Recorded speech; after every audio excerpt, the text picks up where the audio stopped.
So I was having to think the other day, I was watching a YouTube video this week, and I've noticed that I have like a very specific type of humor, like when it comes to videos and that sort of thing. And I can only describe it as unhinged. Like I love it when someone is just losing their shit and just being completely like unreasonable and like, yeah. So what do you think your humor types are, fellas? Definitely quirky. Quirky, yeah. Yeah, odd, weird. Yeah, I think I often gravitate towards like looking at the like uncanny part of a situation, Yeah, or right. like something mundane and then making it weird, or like what if it was like this, like hypothetically, and then ha ha ha ha.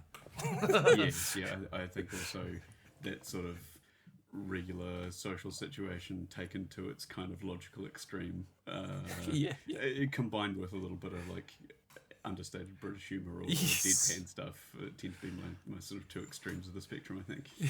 Yeah, it's very British humour, isn't it? Like, yeah, what if they were at the dairy and then a camel walked in or something? Yeah, the kind of like random absurdist sort of like, yeah, I think like, I don't say like the slapstick, it's just more someone just being a real mess and just being unreasonably like irrational. I really love that. Just someone yelling at clouds sort of shit. Like because it's just not plausible. Like, do you try and incorporate this into your daily life?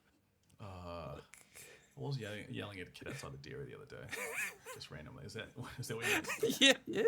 Yeah. What are you doing? He's building the unhinged into your daily activity. Yeah. And then when you're like, gotcha. And then Kidding. Just walk off. Alex like starts crying and shit. Mum starts chasing me down the road. Like, It's just a prank. yeah. Where's your sense of humour? Just gags. Clearly don't understand humour. Poor kid, eh? Traumatised. Yeah. Oh, jeez, boys. How's everyone's week been? Oh, actually, I should probably preface this by saying we're actually in the same place. For once. This is our first live in-person episode. Yeah. It's very exciting. You're very lucky, listeners. Yeah. Can you tell the difference? Yeah. Am I coming through your mic? By all the echoing? Yeah. That's right. I wonder if we could do this again in 2 weeks' time as well. Literally, technically, would be on the... Yeah, we could do it. Yeah, lucky audience get to experience this in person Double maybe live. 2 times in a row. Who knows? Yeah. Next time with beers. We could do beers. We could do it. Real wild. We could do it that morning. The juices are flowing. Not literally.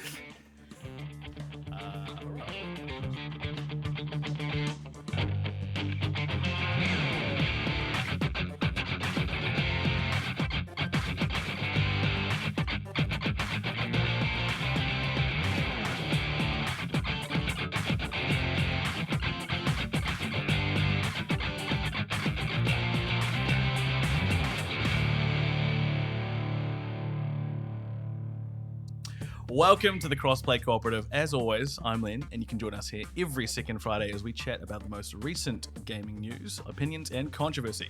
We also talk about what we've been playing, update you on our Fantasy Critic scores, and have a chat about a few gaming-related topics.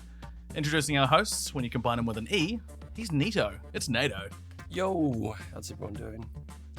And when you combine Dave with an E, he starts grinding his teeth. Yeah, boy. News. Let's kick it off with some PS5 price updates. This comes from Andy Robinson at VGC. $1,600 for the PS5 Pro. Yeah, New Zealand. Here in our Antipodean New Zealand dollars, that's real pricey. That is kind of a low end PC, right? Yeah. It's Len, as a potential interested purchaser of a PS5 Pro, what do you reckon about this? I am not paying $1,600. Not about I'll it? just go get a second-hand one for like $1,000 or something. I don't know. But then does a secondary market inflate as well? Yes. I mean, I'm surely. wondering that. Which means I've already got a PS5. That surely must mean my base PS5 from 2020 must be at inflated least as well. $1,000. Yeah, at least I $1,000. mean, I wonder if even based on second-hand prices, you could potentially sell it basically for what you bought it for at this point. I think I could. I think I'd probably chuck it for 600. What if you had some RAM and you just gave the PS5 base model to the person you're selling, plus some RAM, and you're like, that's pretty much a PS5 That's Pro. Yeah. Like, and then, you know, Do I have any RAM? Don't have any just RAM one lying around? stick of DDR2 would probably do it. Yeah. Oh god, that is outrageous. 900 for a base PS5. That's a 7-year-old console, or in terms of technology, like an 8-year-old. In terms of the tech, is probably like 2019, 2018. Yeah, I mean, this still continues to be a historical first, really, right? We have never seen, really any form of electronics do this before, especially game consoles. I mean, tradition is they get cheaper to manufacture as you go on, and we are living in an opposite world.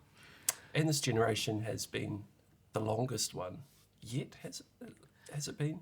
Yeah, it's been one of the longer ones. Pushing Yeah. it, right? I think by the time the next gen consoles are released, we will have had the longest generation of consoles to date, right? I think so. Or Yeah. the longest time between generations, yeah. Yeah. It's quite nice, though. I'm quite enjoying not having to worry about the next model. Yeah, I mean, to be Yeah, fair, yeah. I don't think anyone's ready for the next generation yet, right? No. Like, even if it has been the longest. Do you guys actually even feel like this current generation has really gotten started properly? It's been a weird one, Seeing right? some of the in terms of some of the first party releases, but I think there's something with the like Crimson Desert. Some of the newer games are starting to push the older hardware, but even that still runs at 60 frames. It's blurry. It's like a little bit butter lens, but still running at 60 frames a second, which is impressive for a game like Crimson Desert. Yeah. There's definitely a few standout games that you've been like, yeah, that's definitely like they're doing something new with the new hardware. Like Horizon Forbidden West was, I think, maybe the first for me Yeah. on the PS5 where it like blew me away. And then the Burning Shores expansion where they then extended the game vertically into the sky as well as like horizontally in terms of draw distance as well, I believe. But no, it does feel like it's kind of, sort of in its midlife phase. Yeah, it doesn't feel like there's been a huge amount to look back on somehow. I mean, I guess particularly with first party stuff, right? Like there has been some, but again, obviously with your average big first party game now taking 7 or 8 years to develop, there's a lot of gaps in there. I mean, there's no denying that there's been lots of good stuff happening, but it doesn't feel the same as previous generations, I don't think, somehow.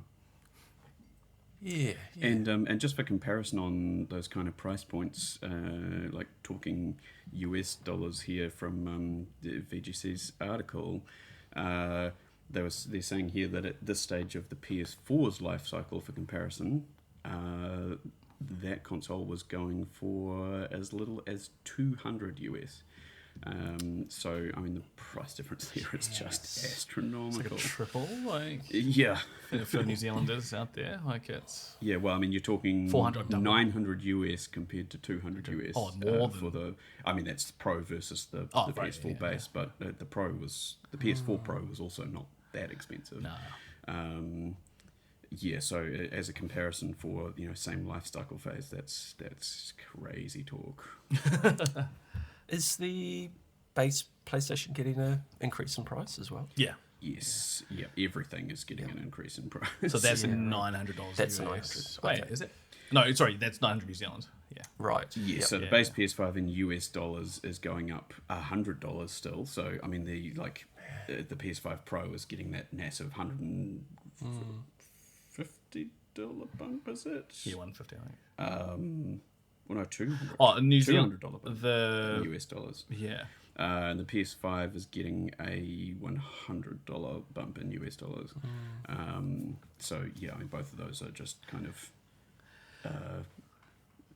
very expensive in New Zealand dollars. And the thing is, though, like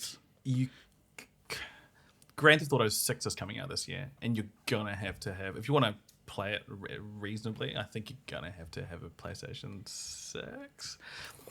Yeah, well, I think. and this is why they say, they're saying in this article that now, basically before this price rise, is probably the last time that it makes any sense to buy a PS5 Pro, right? Yeah. Because after this, it's getting old.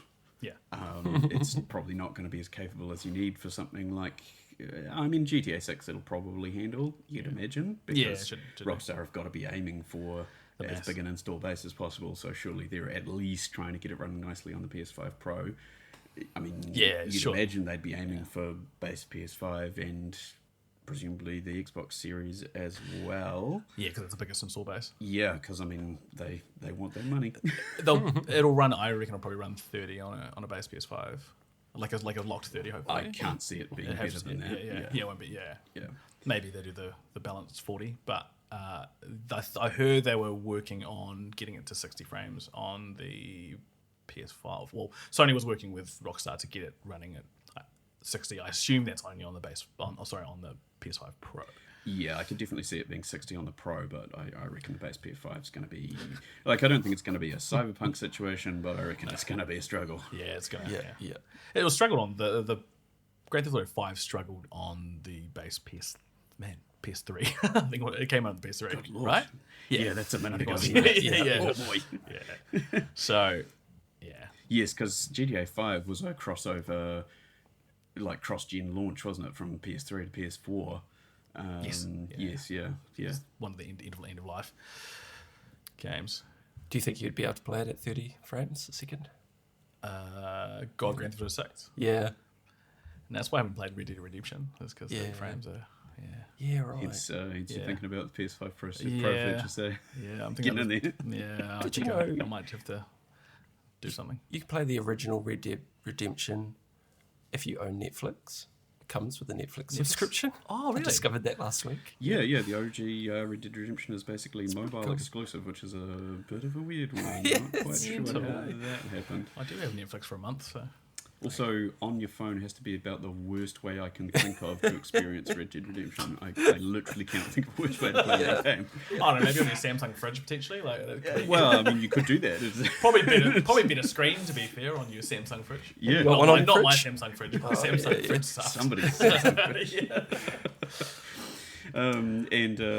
Speaking of revivals and things like that, have you guys seen the rumour coming here again from good old Andy Robinson over at VGC that Nintendo is potentially planning a new Star Fox release for this year? Either of you guys Star Fox fans from back in the day?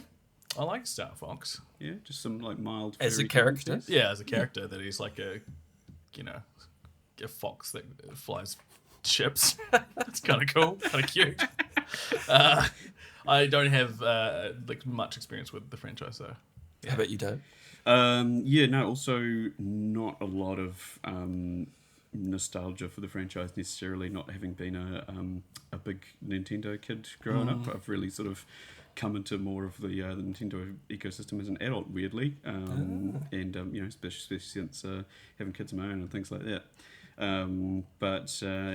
Seems like this kind of info coming from Nate the Hate, who's been a fairly accurate kind of leaker on Nintendo stuff in the past. No relation to our Nate, we assume, maybe. unless he has a secret identity. They reckon there's some kind of classic style Star Fox revival, which could be interesting. I mean, I know there is a big fan base out there who's been clamouring for a new Star Fox game for a long time, and I think they'd probably be pretty happy with something reasonably classic. I mean, I think so. third parties have kind of been stepping in trying to fill this void, but I know there's a few sort of alternative Star Fox likes out there of people trying to recapture that feel. And I think again a lot of the time, a lot of these things run into this thing where they get almost close enough, but it gets to the point where they just kind of make you want to play the original, which is a bit of a shame. Sounds like Crimson Desert. Form of it. Yeah. So I think if they can pull off a genuine new Star Fox that kind of hits all the right buttons for people, I think that could make a lot of people pretty happy. And apparently, rumor is that it might have some online multiplayer too. So that would be kind of That'd be cool. interesting. That'd be cool. Because the last one we had was on the Wii U, so that was a minute ago. And also as part of this, no new 3D Mario game for 2026. Oh, who had Mario on their cards? Yeah. I think someone's there's a counter pick and a pick on the old Fantasy Critic for a new 3D Mario game this year. So there'll be some tears. I wonder if Tim picked that one. Might be his downfall. It might have been Tim, actually. Yeah. Yeah. He's got I GS6, though. think Tim might have counterpicked. Oh, did he? Oh, damn. Oh, right. Anyway, Might be it's sounding hard, like so we're points. not going to get a new 3D Mario, and I mean, that's kind of to be expected because the team who worked on Mario Odyssey, of course, were spending their last couple of years working on Donkey Kong Bonanza. So yeah, it's kind of not entirely surprising necessarily that they haven't kind of spooled up a new Mario, unless they've also got another team working on that in the background, which could well be the case. But obviously, you know, the Odyssey team are kind of like the premier Mario team at this point because man, that game was pretty spectacular. Yeah. You enjoyed that one? Yeah, having played a bit of Odyssey fairly recently, actually. It's probably about as polished and good as those kind of 3D platformers can get. Really, it's right up there. Feels very good to play. And also, apparently, a Legend of Zelda Ocarina of Time remake potentially coming out for Zelda's 40th anniversary. So again, that's one that could get some people excited. Yeah, that'd be big. Everyone loves a remake at this point. Developers kind of know they've got a sure thing with a remake. People know what they're getting into. Everyone loves a familiar IP.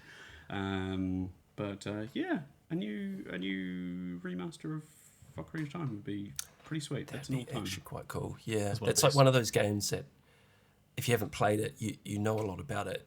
You want to play it, but you don't really have the means to play it. So it'd be quite nice to get that, readily available. Although saying readily available, it'll be Switch 2 only. Switch to only. Yeah. Yes, so readily available as long as you're rich. Yes. And a Nintendo. I don't know about you guys. I'm definitely feeling a bit of. There's got to be like a term for it where you don't own the console, but you want the games that are coming out for it are all looking pretty damn good. Like the Donkey Kong game, and you've got things like Dust Bloods coming. Bit of generational FOMO. Yeah, and it's like, it'd be quite nice to be able to get amongst those games, but Yeah, I the mean, they're price definitely of starting to entry hit a is- few of those system sellers now, right? Like with Copia. Yeah. Bonanza is obviously looks like a very good time. Yeah. Mario Kart World maybe not so much. Actually, the Kirby racing game looks I've like a heard lot good of things fun. about that. It sounds like absolutely unhinged madness. Yeah, but, it also looks like a bit of fun. Yeah. Yeah. Krafton. Krafton continues to step on rakes. Is it the jam company? Are they Kraft peanut Oh, butter. Kraft. Kraft peanut butter. Yeah, right. in a jam at this point. Just whenever I hear Krafton, I think tabletop spread. It's The like cheese spread, is that Kraft? Kraft on, Kraft Kraft on your sandwich. on toast. Yeah. Yeah, so have we already talked about the situation with Krafton and... I don't think we have. And it is a situation. Subnautica 2. Yeah. 2, yeah. Oh, that's Unknown Kraft. Okay, Worlds. right. Yeah. Should we dive into that? Yeah, so basically the last thing to come out of that was that, for those who are not aware of the situation, essentially Krafton's CEO allegedly talked to his lawyers and said, hey, I've bought Unknown Worlds for about 500 mil, and I've committed to giving them a 250 mil bonus if they meet their release window in time and sell a certain number of copies as agreed in our purchase agreement here. That looks like it's going to happen. So how can I get out of that? Because I really don't want to pay them $250 million. And his lawyers went, nah, bro. Don't do it. You've pretty much committed to that. So carry on. Don't do it. So he goes to AI and goes, hey, AI, how can I get out of paying these guys $250 million? And the AI's like, just don't let them release it, bro. And he's like, sweet, that's a sick idea. And then he follows the advice that the AIs, I think ChatGPT, he then puts together they call it a task force of people to implement the advice given by ChatGPT on how to out the leaders of Unknown Worlds so that he doesn't have to pay them the $250 million bonus. And then he goes about executing it over the course of a year or so. I think it was Charlie Cleveland and Max Maguire, two of the leadership team, were dismissed. And do you recall the cause that they were dismissed on, or the? No, I can't remember it now. At the time, it all read as pretty fishy, unsurprisingly. Some form of misconduct, I think. Yeah. Oh no, I think that was the Rockstar dismissals was misconduct. Oh yes. Yep. I think this one was that they were. So Unknown Worlds. Oh, sorry. He dismissed them on the grounds that the leadership team were delaying the development intentionally, so that they wouldn't meet the projected release window.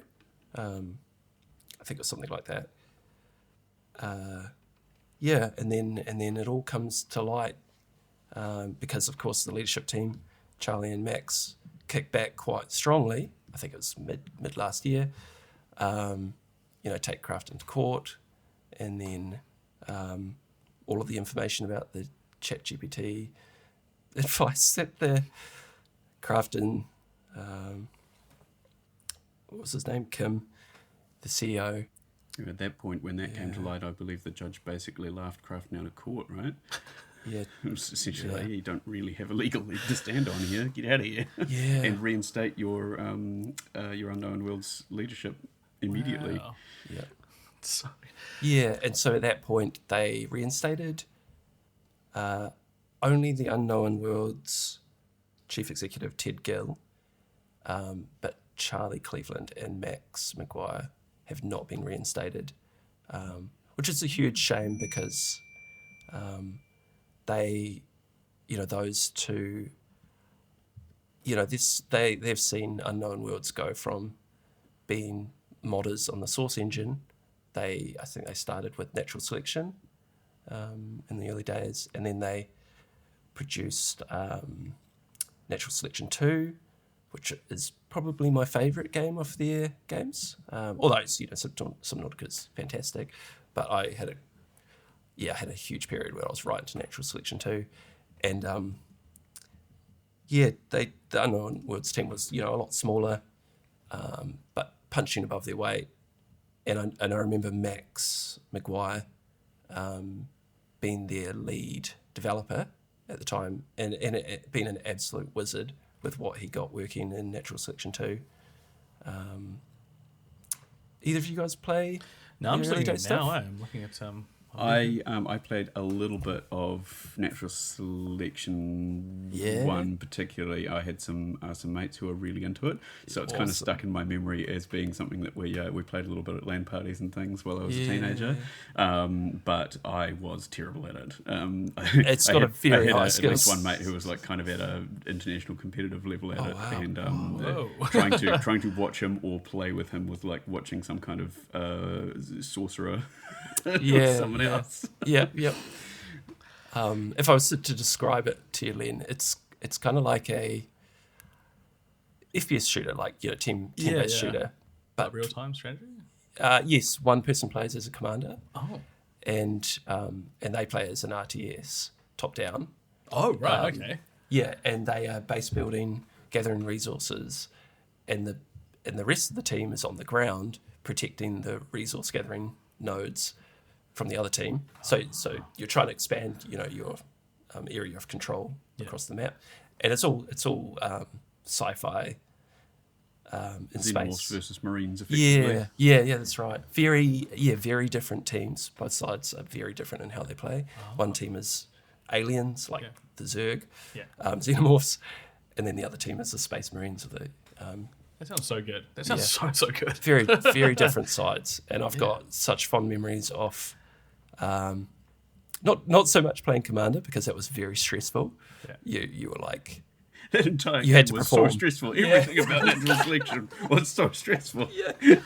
Super sweaty, like yeah, but just protecting a control or like a resource point or like a forward base. One of my fondest memories was like each side had kind of a super unit. One was a huge hulking rhinoceros called the Onos, and the other team had a mech suit. And I just had this great memory of protecting, as the aliens, as the Onos, protecting wave upon wave of mech suits, and it just like narrow corridors, like brutal combat. Yeah, so intense and so much going on. And everyone's yelling at each other, and you're yelling at the commander, and the poor commander is trying to keep up with it all. So I don't know. I've got a real soft spot, so I really wanted to see Charlie and Max come out of this on top. Because they've had a long journey since those Natural Selection days. And, Subnautica in its early days was a technical marvel, right? Yeah. It didn't run so great in the early days in early access, and it took a lot of incredible engineering from that development team to get it to work as well as it does these days. And now with Subnautica 2 coming, you just want it to succeed because the first one was so good. Hopefully, the Ted Gill being reinstated is a great first step. And he's actually, didn't he come, as soon as he was reinstated, he came out with a release date for Subnautica 2? I think as soon as he was reinstated, Krafton came out with a release date, which then Unknown Worlds had to immediately come out with their own statement and go, hey, just after everything that's happened, Krafton has now come out with a release date that is not what we want out there, and now we're being put under pressure by this, and essentially the general just seemed to be like, we think they've done this release out of spite. Good. So the drama continues there as far as I can tell. Right, so there's still drama about this release date ongoing. Yes. Yep. Yeah. Okay. Because I think I'm not sure if that was actually going back to court or whether it was just that Unknown Worlds just said, hey, this is potentially damaging to us because that's not something we chose. That's Krafton getting amongst again. Yeah. Just go away. So, Krafton. Krafton can't quite seem to get out of their own way. And speaking of that, Krafton are also behind PUBG. And they seem to have found some more rakes to step on because were you guys aware that PUBG had a top-down shooter spin-off? Wait, called PUBG top-down Blindspot? shooter, Wow. Sort of Miami Hotline Miami sort of. Or not like that. isometric viewpoint, I think. Oh, okay, right. Anyway, I didn't know that existed. Did you know that existed? No. No, even a bit. Anyway, apparently that came out in early access as of February, I believe. Feb 4th? Anyway, apparently it's shutting down on Oh. March 30th, which is pretty close to the release of this podcast. I wonder if that's because they realise that they now have $250 million that they need to pay. They suddenly have a lot less money than they thought they did. Yes. Oh no. AI, please Along help. with probably some court costs, I imagine. ChatGPT is real good at giving advice, I hear. So Yeah, anyway, not going well. No, PUBG Blindspot, which none of us have ever heard of, is going away again, unfortunately. And I mean, that's a shame because it sounds like, if nothing else, this was kind of interesting. But obviously they are not getting what they wanted out of it, presumably. It sounds like there weren't enough people playing it, basically, and given that none of us even knew it existed, Yeah, I guess maybe that's not saturated surprising. market. Well, and just, I don't know what they did in terms of marketing, but if none of us have ever heard of it, I don't know what's going on there. There was a real easy marketing beat they missed. They could have come out with a banger trailer with Blindspot, like a Blindspot Like Neil cover. by over. Mouth. Yeah. Yeah. Shit, Yeah. Just something that only those of us at the bottom of the world Yeah. care about. And we are the target Just the market. entirety of New Zealand is suddenly into Everyone this gets game. behind it. Blindspot. Yeah. Blindspot. Yeah. Crossover. Two T's. Yeah. Yeah. Your Blindspot X Blindspot. Yeah. Yeah. Missed man. opportunity. Then we'd know about it. We would have known about I it. would be so keen. Even the game was sucks. I'd be keen for it. Yeah. Yeah. And this is amidst Krafton's goal of becoming an AI first gaming company with a $69 billion investment in AI tech. So I don't know. I guess that's going real well for them. AI first gaming company. We talked about this last week with the Nvidia DLSS5 announcement or release sort of trailer. I think people are really pushing back on AI in terms of depending on the use of it, but particularly with the generative AI for, replacing art. We're not ready for that. I don't know if we'll ever be ready for that. Yeah. For like a full game made in that style, I'm not playing it. People like things made by humans. So Yeah. Yeah. Yeah, At the end exactly. of the day. The second you know it's not made by Weird. human, it's like, nah. Even music and stuff, it's fine when it's like with music, it's fine if it's like in a trailer or something, kind of just like more marketing, basically. For marketing purposes, you don't care. Even then, I think marketing is probably more effective if you have a connection to the song.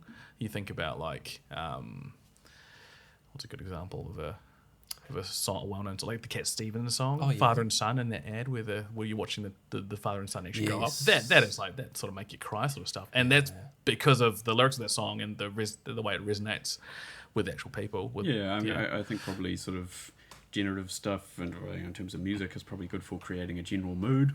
Match a thing for a marketing beat or something. But in terms of soul recognition, anything like that, it's not really a good place for it, I guess.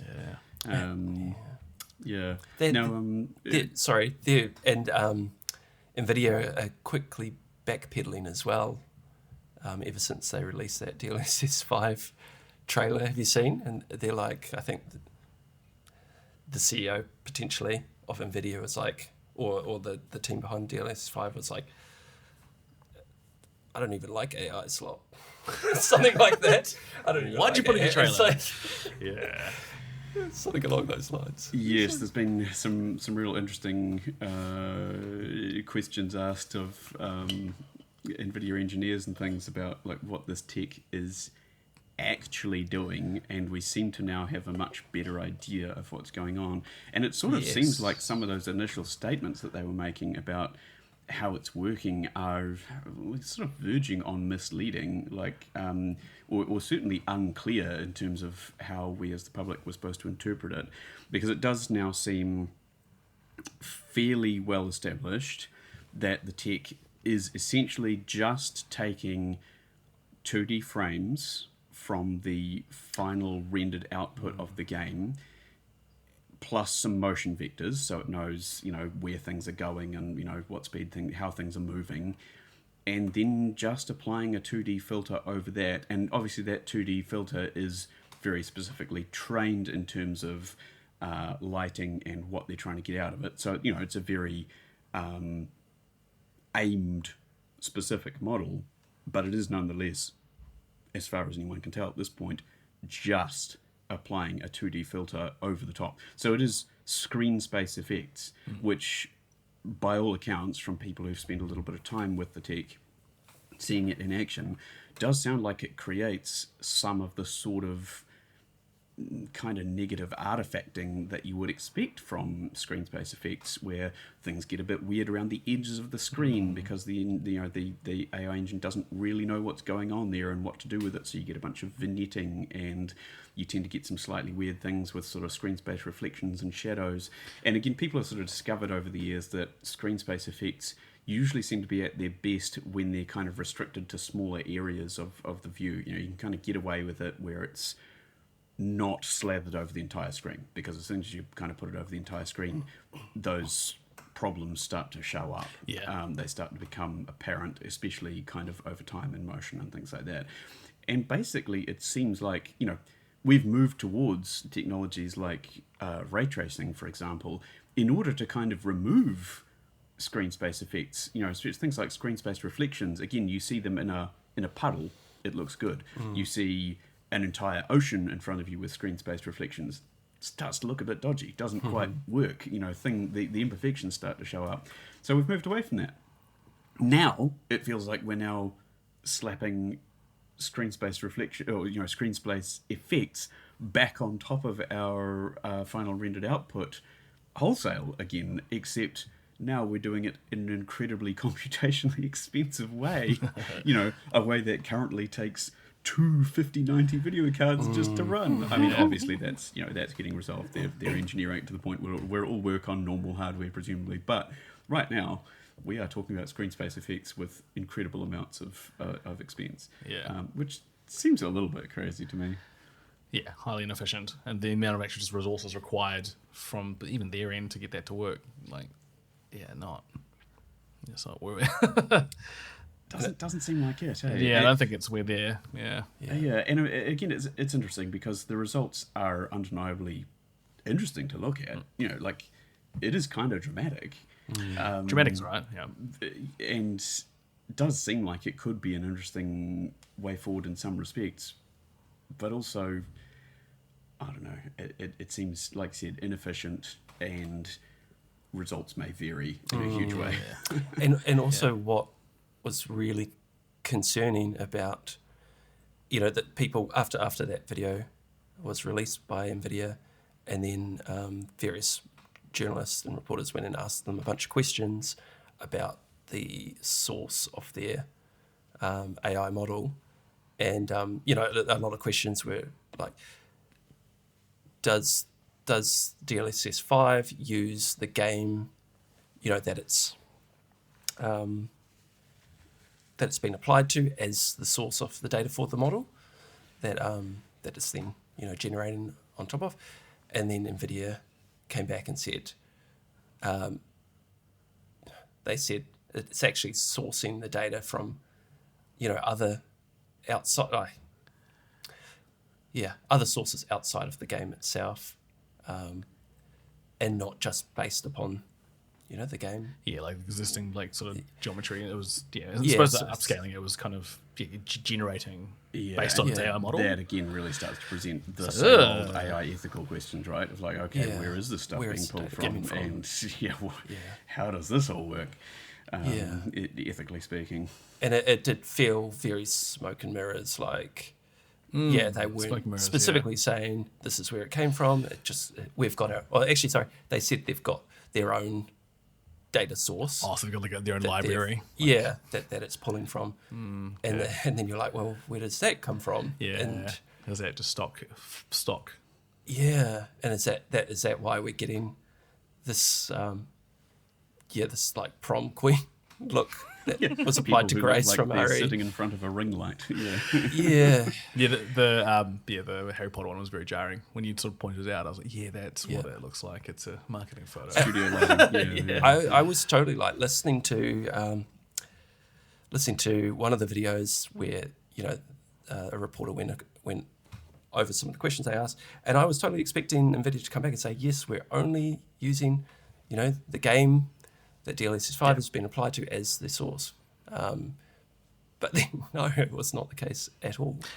Can't they just do that though? Can't they just train it on like the highest resolution or like the best, like the highest end ultra settings for that game, and then just use that as the? Well, Is that and how- my can you do understanding that? is that that's essentially how previous iterations of DLSS do work. Just do it. Yeah, do that. So now we're kind of doing that, except we're adding an AI filter over the top. Yeah, see, why are we doing this? But it's good to know that people have the kickback, and that sort of like there is a bit of pushback there. Well, Yes. apparently, according to the Nvidia CEO, is our response, this global reaction to this video is completely wrong in his words. Yeah, we just don't get it. Yeah. I think we do. I think we Apparently we're wrong, we and get it. that's that. Yeah. So, he would say that. even though he's not a fan of AI slop himself. Yeah, I doubt he lets his kids use AI. None of these guys kids use AI. It's like Steve Jobs and like there's smartphone manufacturers not letting their kids use smartphones. And Yeah. I'm not, Or something like you don't that. think it's the other way around, where he actually just asks AI to look after his kids? probably a bit of it. Yeah, but yeah, I don't know, man. Well, It's concerning. from these uncertain foundations, should we move on to some other slightly uncertain foundations, but potentially something to look forward to? Hopefully. This is just a little bit of background news about Star Wars Zero Company. And drawing some info here from a little article by Zach Svison on Kotaku. So Star Wars Zero Company is something I'm kind of interested in. Ooh, yeah. It is supposedly coming out later this year, 2026. Got announced last year after kind of getting leaked. But it's looking really interesting. This is basically a Star Wars XCOM. Now, I am an immediate mark for anything XCOM-like. Make that two. I'm kind of sold. Yeah, I'm in. So, Star Wars XCOM, yes, please. Nice. And do we think it's an accident that the name, when shortened down, is ZCOM? Oh. Surely not. Surely that's on purpose, right? Yeah, wow. So basically, sounds like it's going to be a nice little tactical Star Wars game with potentially an interesting mix of characters in there. It's supposed to be set in the Clone Wars era. It sounds like we're going to get a customizable main character and then a bunch of, interesting individuals that come and join your squad, including, by the sounds of it, a Jedi Padawan, and various types of clone troopers and all sorts of different interesting archetypes, which sound like they could make for some real good tactics characters. Cool combos, eh? Yes, some real interesting combos. And also permadeath, apparently. So if all your other non-customizable, non-main characters can die permanently, which is also an interesting kind of twist that I quite enjoy in these type of games. I had a lot of fun. It's something that I find a bit stressful. Like in the XCOMs, I'm like, no, I don't want my characters to die. No, I'm gonna have to like save scum my way through. I'm this. a massive save scum. Yeah, I'm not gonna lie. Cannot help myself. Sometimes. But that being said, in the one of these games where I did kind of let that go a little bit was the BattleTech tactics game. Which also had quite a hardcore kind of campaign where your mechs take damage, they can get badly damaged or destroyed, you can lose the pilots, you can lose the mechs, all that kind of stuff, and deal with the ongoing costs of that. And that I did kind of play into, and I really enjoyed that for whatever reason. That kind of slightly punishing but interesting mechanic where your mech gets an arm blown off and you've got to deal with that and replace it with weapon systems and stuff, or or leave it behind completely, and so I think that does open up a real nice kind of level of tension. If I can get myself past the save scummer in me. I think that could be a really nice aspect added to that kind of ongoing campaign. Having not save scummed through BattleTech, do you feel more emotionally affected? It was it was good like that. It was good, this aspect of like, oh man, that mech's gone. Like, okay, and, you do become that bit more careful with it, and like, and in that game to a certain extent, you got sort of past a certain point, and you did get a bit more secure because you'd be taking damage, but it was much less likely that your mechs were going to get outright destroyed, because you'd sort of you'd built up your tactics, you'd built up your power levels, and you were kind of a little bit less insecure. But yeah, that game was kind of a thing where the very first mission, I think I lost 2 mechs and was just immediately on the back foot because the tutorial was basically like, you can in fact die. Yeah, nice. I was like, oh no. Yeah.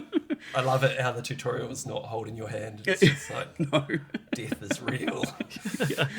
Yeah, the tutorial is teaching you that you will be punished. Yes, so I'm pretty excited about this. I would love another XCOM like, and I'm kind of excited about a Star Wars XCOM like. So yeah, it sounds like we're getting a few good potential Star Wars games coming up in the future between the new Old Republic Yes, very FOTOR, excited. Fate of the Old Republic. Yeah, that We've should be also good. got a KOTOR remake, and we've got the Galactic Racer, right? The Oh, yeah, that's pretty right. sweet-looking racing game coming Are out. they from coming out ex-Burnout devs. with a dating sim at any stage? Is that a thing that they're looking at? Anyone Star Wars dating sim? No, it's just me. I need that cricket that we found last night. night? Fell flat. Yeah. I'd play it. Just me. Gotta go on socials later. Who would you romance? I don't know, man. The blue one. Is there? I mean, I'll think of Mass Effect. to be fair, the last XCOM like we had was clearly It supposed was to be a dating all service. about that. Midnight Suns, baby. I was a Midnight massive fan. Suns obviously went through some kind of massive nerfing process just before release where Marvel/Disney were clearly like, no, you can't bang the X-Men. No, we're not doing that, guys. So you just became real good friends. Yeah, we're all good mates. I love that game. I adore Midnight Suns. It's Implied so romance. Yeah. You just become best friends with Blade and help you kind of help Blade hook up with Miss Marvel. And it's like real awkward. You see this kid, this like vampire slayer, like just not even know how to talk to women. It's the best. Very it's the clearly, best at thing. some point in its lifespan, a very horny game that got very much cleaned up. So thirsty. I remember Ralph from Scallop going, "Nah, bro, this is not. I'm not about this. This is so weird." I'm like, "Yes, it is. That's why it's awesome."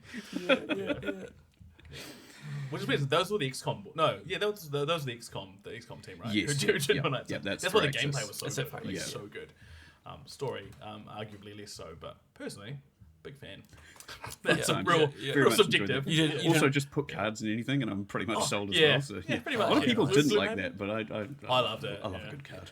Yeah, I've still got it on my hard drive. I need to finish it.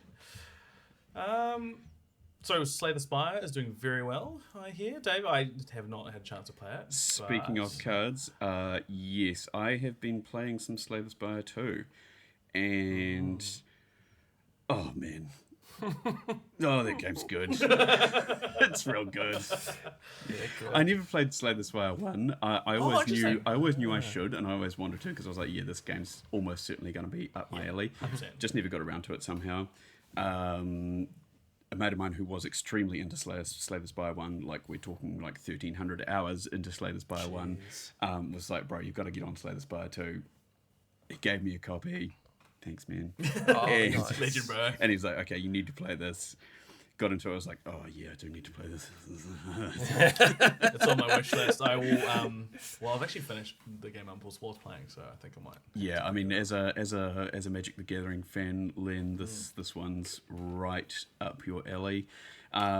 It's so basically it's your now fairly standard roguelike formula, and it's a card battler, and so you are working your way through this branching map through sort of one level of the spire after another, and you're trying to defeat enemies. You're stopping at campfires to either heal up or upgrade your cards.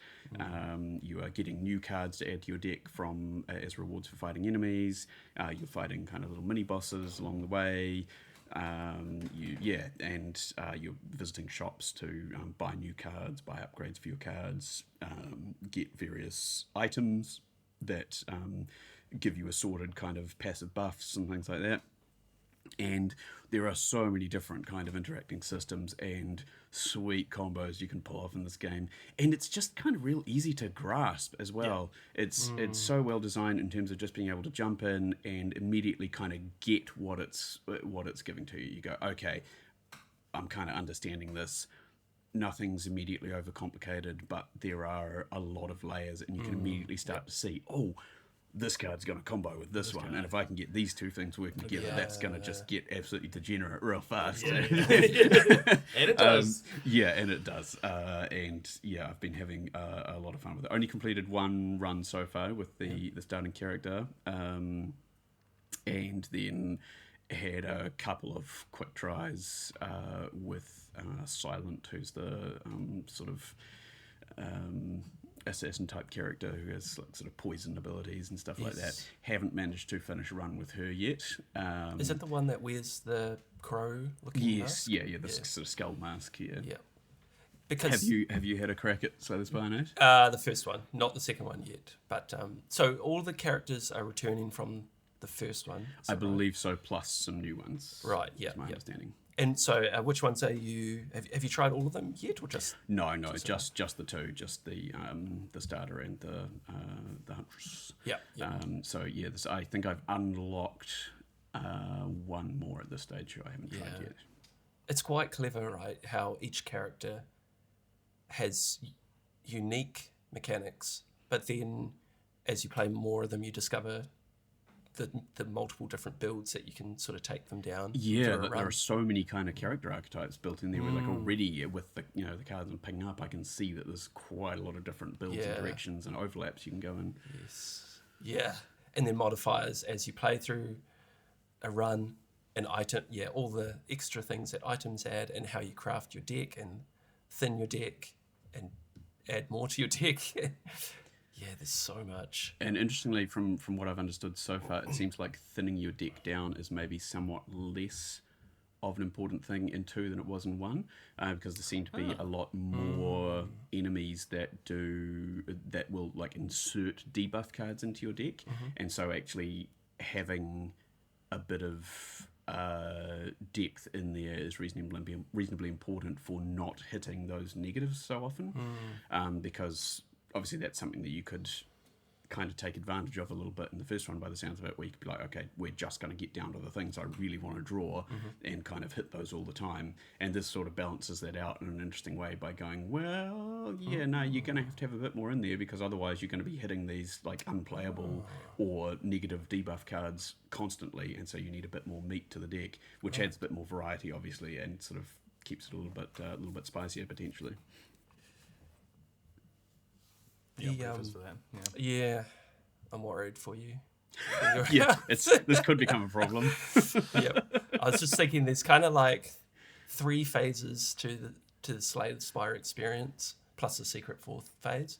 There's like the intro phase where you're like, oh yeah, cool, this is fun. Like, and then there's like middle phase where you're like, you got a cool couple of builds that you know. 3rd phase, you're like completing runs pretty consistently, and then I think in the 3rd phase you're probably buying copies on different platforms at this point. Oh, that's like just ever expanding. Oh, it's $5 on Epic, or it's $5 on. Why wouldn't I? Yeah, I could play it on the couch. I could play it when I'm driving to work. Why shouldn't I have it? Yes. And then secret 4th phase is Ascension. In-game, plus then trying to uninstall it from each of those platforms. Try and take your life back. Try and scaling it back. That's a I think my only chance here is that I have a tendency to sometimes not become too invested in roguelites. I seem to have a little bit of a bent towards more kind of permanent progression games, so maybe that'll save me. I don't know. I tend to bounce off roguelites a little bit, but I'm not thinking I'm going to bounce off this one, so it'll take a while. We'll see how that goes. The thing I find about roguelites is that I do a few runs and then I kind of feel like I know that I haven't seen everything you can do, but I'm like, well, I get the general loop and I'm done. I usually can wean myself off them pretty well. Starting that sensation of, I get it, I've seen it. And that's what I tend to suffer from a little bit as well. But this one it's got some hooks. It's got and there is that bit of progression, right? There's still a bit of between runs you can upgrade your decks. I can't remember what you do. To unlock. Stuff. So there's actually unlockables, and that's like that's the carrot dangle. Even things to discover, like this little. I'm not sure if it's in 2, but it was definitely in 1. You have like pages and pages of things to experience in a run, and there'll be Right. like blanked out things until you actually see them in a run, and then they get added to your catalog of things that you've like modifiers or items or whatever. Yeah, and that's quite a carrot to try and fill that out, so that you've seen all of the different things that you can see in a run. Nice little incentive. Yeah. And also, we have to talk about the fact that it's not just me who's getting a bit hooked on this. So this is from Lincoln Carpenter over at PC Gamer. And the headline here is, analysts say Slay the Spire II is the best performing deck builder of all time. Wow. And it's not close. So Slay the Spire II, which currently exists, I believe, only on Steam Early Access. Yeah. So this is PC only. Yeah. It's not a final release. It's, still essentially in its beta phase. It's been averaging over 1 million users per day since launch. Jeez. And sold an absolutely massive quantity on launch day. It was #1 seller on Steam on its launch day. That is above Bungie's Marathon and above Resident Evil Requiem, both massive industry heavy hitters. But yeah, this seems to be another case of the sequel to a much loved indie game just absolutely smashing it. And basically on its launch day, it was also, I think, 4th on Steam for concurrent players. And again, this is not, a competitive multiplayer game or anything. This is just a whole lot of people playing it. The same game. But yeah, it's a historic record setter. And so in comparison, Slay the Spire I was sitting at 57,000 Steam concurrents in December 2025. And 3 days after its early access launch, Slay the Spire II was peaking at, want to have a guess? I'm reading the article, so I probably shouldn't guess. That's not a real guess. 575,000 concurrents. And again, obviously, is Steam incredible. concurrents, not a particularly, useful metric of anything necessarily, but just comparing one to the other, that's a tenfold increase. That is absolutely wild. And that is also more than 13 times Balattro's peak. Balatro also being, a huge viral indie hit. So it did incredibly well. And, this it's not free. It's a paid title. And, they're saying at the price point they're selling at, that's roughly a $75 million US gross before Valve's cut of the profits. So the dev for all the work he's put into this is doing it right out Doing of this, it real good. Sounds like he deserves. But yeah, Slay the Spire 2 doing very well. It's incredible. And I think that speaks to, again, we've talked about this a few times on the podcast, about the gaming industry, the AAA, AA space, in terms of what people are wanting to spend their money and their time on.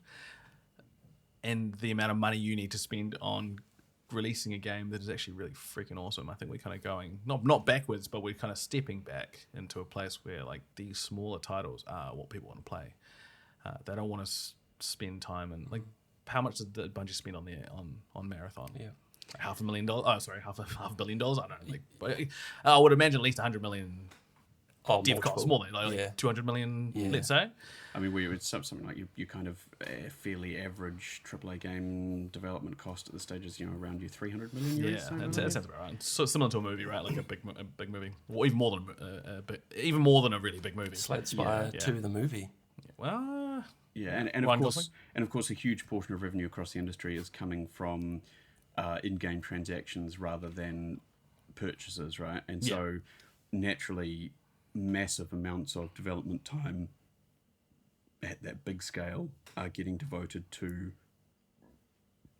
essentially turning these things into monetization machines rather than gameplay machines. The gameplay is Full there games. to service the monetization rather than the other way It's around. yucky. When you put it like that, it's disgusting. Like, it's It's kind of gross. And then you worry that the game loop itself is affected by the monetization. Oh, 100%. I mean, Yeah. it has to be. Yeah. That's right. Essentially, it just needs to be as good as it needs to be to drive monetization. Base minimum. Yep. Yeah.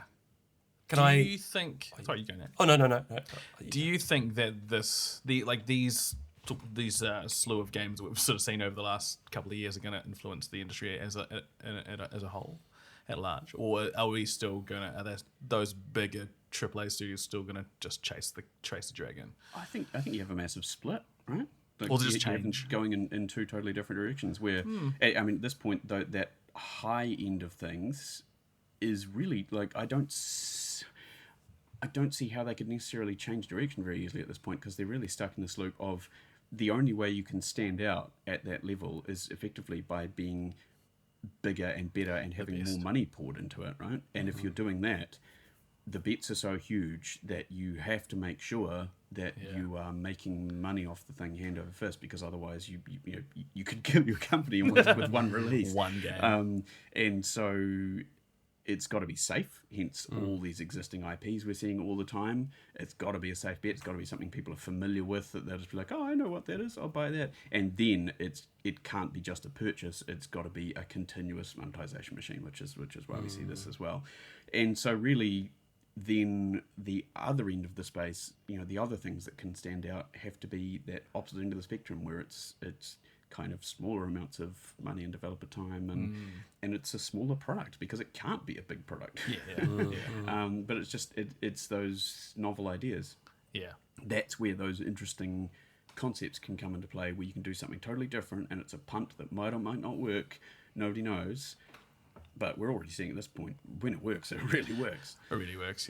Is that perhaps why the mobile market is so profitable? Because the games, development-wise, probably cost less than It's like AAAs. lower barrier to entry. But the monetization is so aggressive. Very much so. Although even I think the mobile space has kind of reached a point where it's largely filled up with a relatively small number of absolutely massive players who are sucking up all the revenue as well, right? I think so. Yeah. I would like to believe that we'll see a shift towards maybe the bigger companies funding smaller development outfits, and then hopefully, keeping their hands out of the development. How we see quite a few of the larger companies having little, acting as publishers for smaller indie groups, and then staying out of the development, hopefully. So letting them do what they're doing, letting them continue, their passion project, and then just being sort of investors in the smaller. And certainly, it seemed like we saw quite a bit of that from Microsoft, particularly over the last few years, where they took on a bunch of smaller studios and basically let them kind of do what they wanted, the likes of Double Fine and things like that. Kind of making their own weird, interesting things. But it sort of feels like a lot of the big companies are pulling back from that now as well. And it doesn't really necessarily seem to be that they're losing money on these small studios. It's just that they're not making enough. You're not making enough. So you're allocating, I think, time and sort of management resources to kind of manage these studios, and it's just not making them as much as a Call of Duty can make, which is sad. That's why studios like Kepler the publishers like Kepler Interactive are so great. They're kind of they're a collective, right? The guys who did, there's Expedition 33 and Pacific Drive. Right. Those that I would like to see more of those entities exist versus Tencent kind of just pumping money in with the expectation of getting like a 10% year on year out return, whatever they expect. We've essentially got kind of cooperatives, right? Where they're co-ops, I love that. Maybe that's what'll save Ubisoft. Is I doubt they will, but if they pivoted to supporting or acting as a publisher for smaller development studios, I reckon it's a good pivot. Yeah, and I mean, interestingly, Ubisoft's always had an arm of the company that is producing really interesting, usually really good smaller games. You know, we've got the likes of Prince of Persia: Lost Crown that that won some Game of the Year awards. Yeah, it was really well received. It was really well received, critically acclaimed, but again, just and sold okay, but not enough for them to kind of justify. You know, and again, they've had smaller teams working on the likes of modern 2D Rayman games and things like that. Rayman Legends and things like that were just excellent, beautifully polished, beautiful artwork, really good little kind of 2D games. So again, they've had these things kind of in house, just as these little spin-off teams, and again, they seem to have just pulled back from all of that. That stuff has largely just gotten the chop as the company's kind of split into its sort of Tencent owned half with all the big IPs and the kind of zombie Ubisoft that's kind of trundling along, slowly kind of dying as far as we can tell. So yeah, really, really kind of sad to see that happen. That they seem to, again, a lot of these smaller outfits kind of within bigger publishers or within bigger companies seem to have just become victims of like, well, we just can't see enough profit coming from you, so bye. Yeah, we've got to service these massive mergers, like the Activision thing, so they need like a lot of money to come through. But Sony's doing the same thing. Shueisha Yoshida used to look after the indie space and sort of bring in some of the smaller games. Yeah, I mean, Sony has had a bunch of studio shutdowns recently, and speaking of monetization and things maybe not doing so great, have you guys heard the news about what Epic Games has been up to? Yeah. Epic Games, the publishers of Fortnite, the multi-billion-dollar sort of evergreen game, and of course, makers of Unreal Engine, used across the entire industry. Right. Makes money every time anyone develops anything, basically. Yep. Anyway, those guys, via Zach Zweisen again over at Kotaku, laying off 1,000 employees, and Epic CEO Tim Sweeney says he's sorry this is happening again. Oh, that's very hard. So that 1,000 people is like, that's almost a quarter of their development staff. So that is absolutely massive. That's nutty.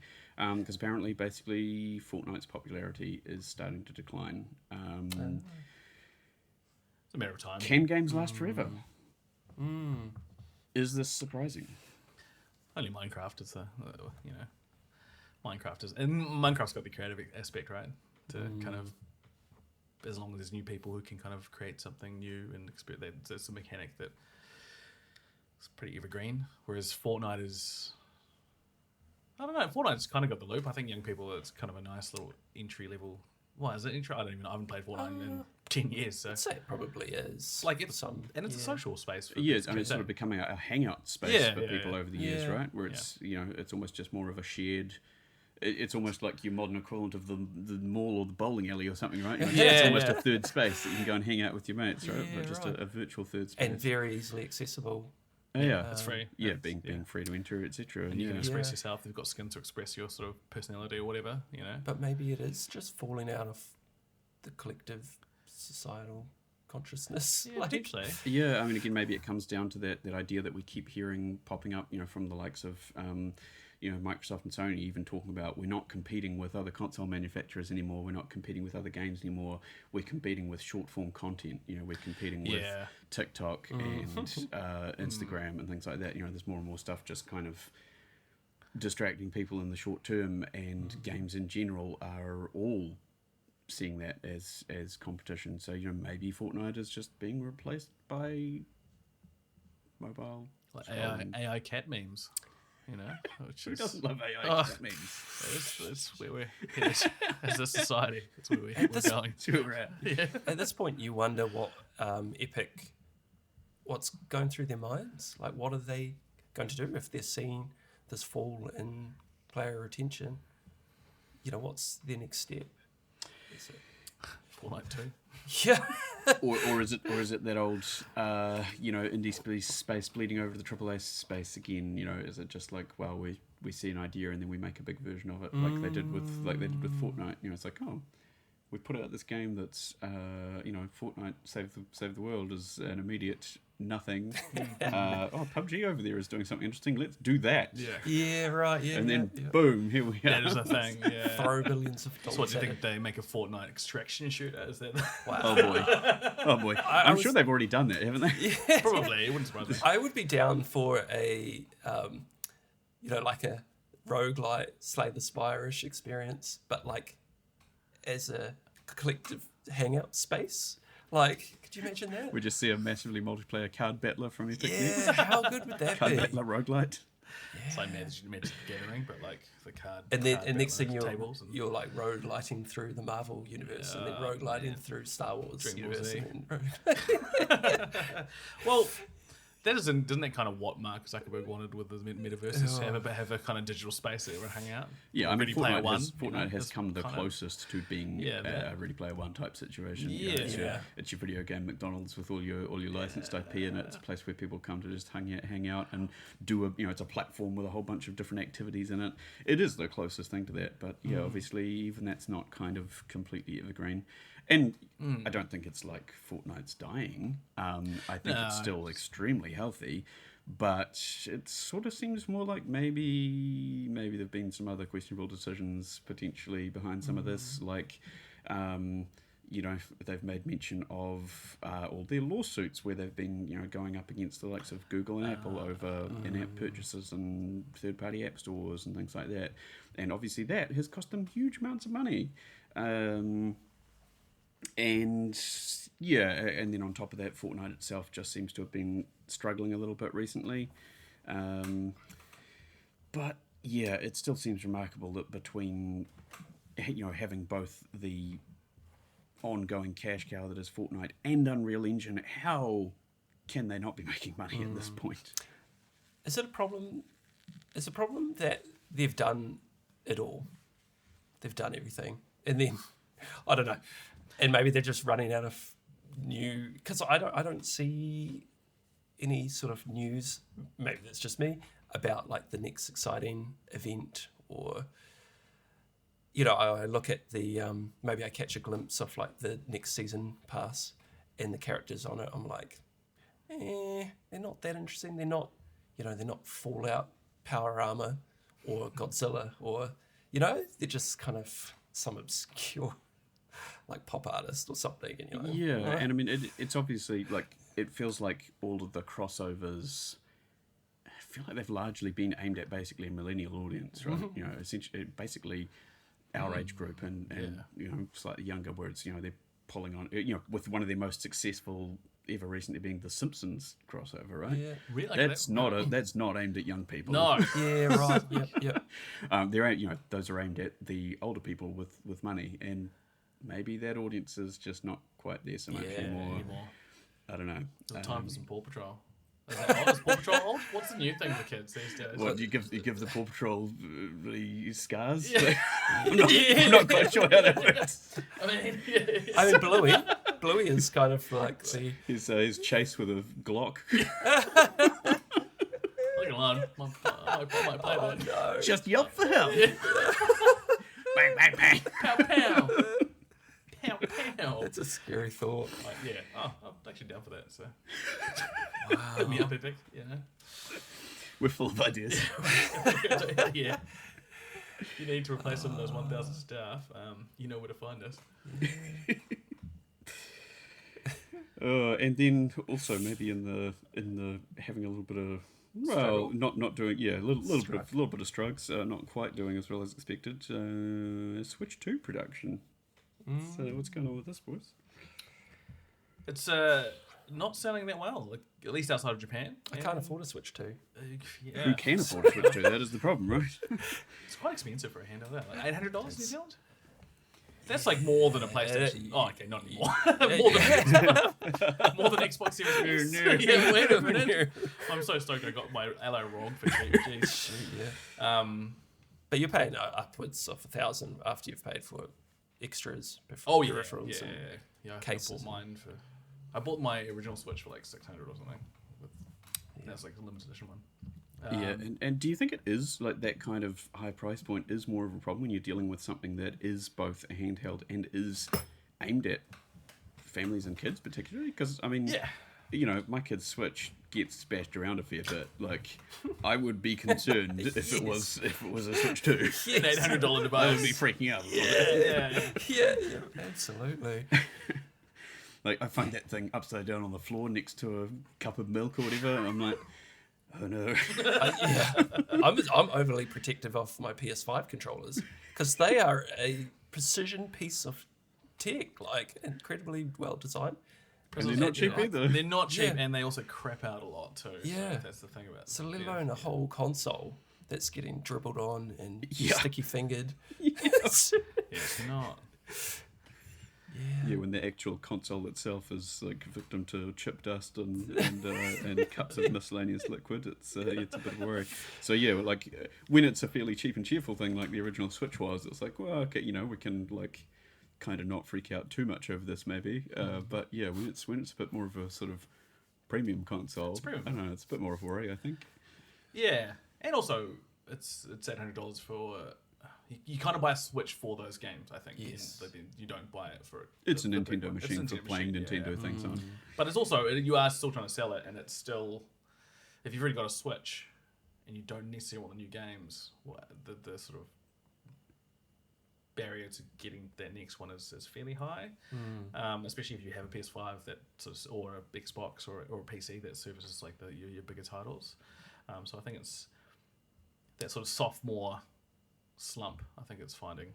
It's sold really well to begin with, right? Just smash out of the gates. But I think for the people who want it, have it, and it'll take a while before there's enough games that people who are on the fence are going to get it. But the price is only going up, so I imagine there'll be a price rise for the Switch before a price decrease. I would imagine so. And so yeah, like for comparison, we're looking at about a 35% decrease in sales compared to the original Switch during its first Christmas period over the first Christmas post Switch 2 launch. And yeah, I mean, interestingly, I feel like Nintendo is probably the biggest example of essentially exclusive software driving console sales, right? Where again, people are maybe now looking at buying Switch 2 for Pokopia. Or earlier potentially for Bonanza. And again, so far it has been a little bit of a slow launch, really. Like the original Switch had a crazy, just absolutely on fire launch, right, with just like one big hitter after another, pretty much coming out. Obviously we haven't quite had that yet, and I wonder if Pokopia is starting to move that needle for people. And I think you're just kind of waiting to see what happens on basically the Mario and Zelda front, right? We haven't had any news out of them so far in terms of new Mario and Zelda games, and those kind of feel like two of the big ones that people are just waiting to see what happens on. Mario, Zelda, Pokemon, Animal Crossing, Duskbloods. Yeah, new Animal Crossing. Although Pokopia is pretty close to that, right? Like, Animal Crossing. That's kind of it feels. It's kind of filling that void for people a little bit, I think. I just love how Duskbloods doesn't get a reaction out of you too. Oh, you see. Like, well, that's in that interesting space of being like a third party thing, and like I don't know about you guys, but that seems like a little bit of an uncertain one, right? This is a FromSoft multiplayer only exclusive what to Switch, doing? And FromSoft have not been good at making things work on Nintendo platforms yet. I mean, like the port of Elden Ring that we're still supposed to be getting has not gone well so far. The couple of previews of it have been running like us, I believe. Wow, even on the Switch 2, there's a preview for Elden Ring on Switch 2. Yes. Oh, really? Just not well optimized for it no. yet. I think they're getting there, but they've struggled. Oh no. So I don't know, like, watching with interest, but there's some unknowns in there. Yeah, but maybe they just need to hit this critical amount of their main IPs for people to start making the big shift from their Switch 1s to the Switch 2s. Yeah, because again, it's that sort of thing of, from the layman's perspective, you're looking at it and you're going, well, this is just another one of these. I've already got one. Why do I need a new one? And really that, why do I need a new one starts coming in more and more when you are getting those Switch 2 exclusive games where you're like, oh, actually, I really want to play that. Or the kids are pestering you to play that. You know, it's even worse. So I guess we wait and see what happens here. But I guess not entirely surprising that Switch 2 is going a little bit weaker internationally. Also not surprising that it's doing very well in Japan, because you'd kind of expect that. Yeah. But yeah, the fact that they're actually cutting production internationally, you know, especially due to low demand in the US, is interesting. And I wonder whether we see a strong rebound starting to happen on that once they get a bit more software out there to drive it. That being said, it's not like the thing's selling badly, because they've already sold 17.37 million units in the first 7 months, so they're doing just fine. That's huge. They're doing quite well, but maybe not quite as fast as might have been expected compared to, say, the Switch 1 and things like that. Running out of steam. And again, a lot of that is going to come down to just worldwide macroeconomic factors, right? There's so much other stuff going on that's making it harder and harder for people to afford these things. Yes. Luxury items are becoming less and less of an option for many people. So Nintendo just doesn't do good sales either. So no, I mean they've definitely got their stuff locked down as very much a premium. This is what it costs, and you'll continue to pay that forever. So when the world is trying to be more frugal with their money, and it just makes it so much harder to justify. Just be like, I'll just pick up the new next iteration of Mario. Or I could buy food. Or put like a litre of petrol in my tank. Sweet. Drive for another 3 kilometers. I can go to the supermarket to buy food that I can't afford.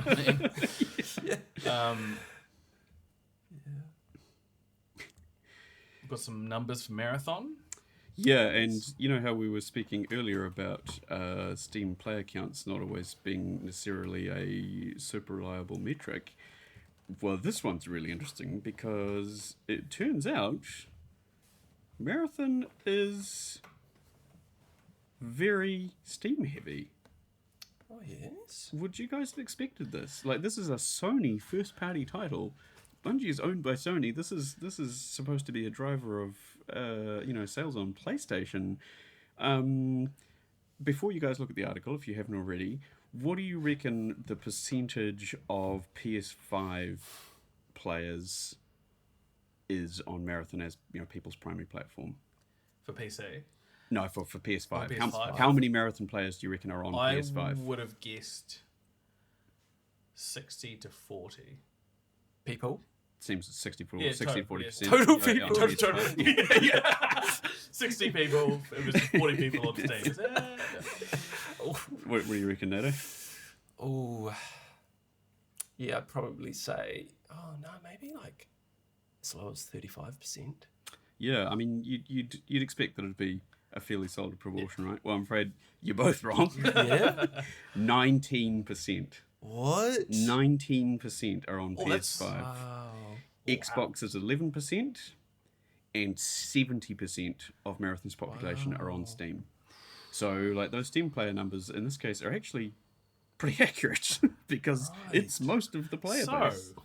Let's unpack that, because I think your big extraction shooters are like your Tarkovs, which is a PC only, right? Very PC heavy genre. And I think Hunt Showdown's probably more PC as well. So that might explain that. That your existing kind of primed audience are already on that space. Yeah. I mean, you'd think that Arc Raiders would have maybe swung that a bit, right? Where it's like that's a much wider kind of base of console players who've come into that extraction shooter genre. But maybe the the Arc Raiders players aren't Marathon players. Yeah, because they're playing Arc Raiders. Yeah. And then you've got the whole Bungie, cohort. What are they doing? The Bungie fanboys and girls. I guess they're all on PC. Yeah, apparently. I would have thought there'd be a huge Destiny player base on PlayStation. I mean, does that maybe suggest even that old Xbox heads are now mostly PC gamers. Yeah, I could could definitely see be. that. I can kind of see that as well, do you know, see because that. again, my experience with Bungie was all, you know, in the early Halo days on Xbox, and I mean, I don't own an Xbox. I'm on a PC for most things these days. So I mean, certainly I'd be one of those where I'm still kind of interested in what Bungie's up to, but I'm coming at it from a PC platform, and well, like you said, that combination of extraction shooter players probably mostly coming from there, especially the kind of hardcore extraction shooter players, which I would argue that Marathon is kind of a hardcore extraction shooter. What do you guys think about that? Like, it doesn't feel like a more accessible, friendlier version like an Arc Raiders. Nah, it's pretty like aggro the way that it's way more PvP focused than like Arc Raiders, right? Yeah, and the difficulty, the AI was very difficult. Although I think Arc Raiders AI was quite challenging too, from what I hear. But just from what I've gathered is that the PvP is much more frequent in the release of Marathon than compared to when we were playing the beta. More? of Super Okay. Slam.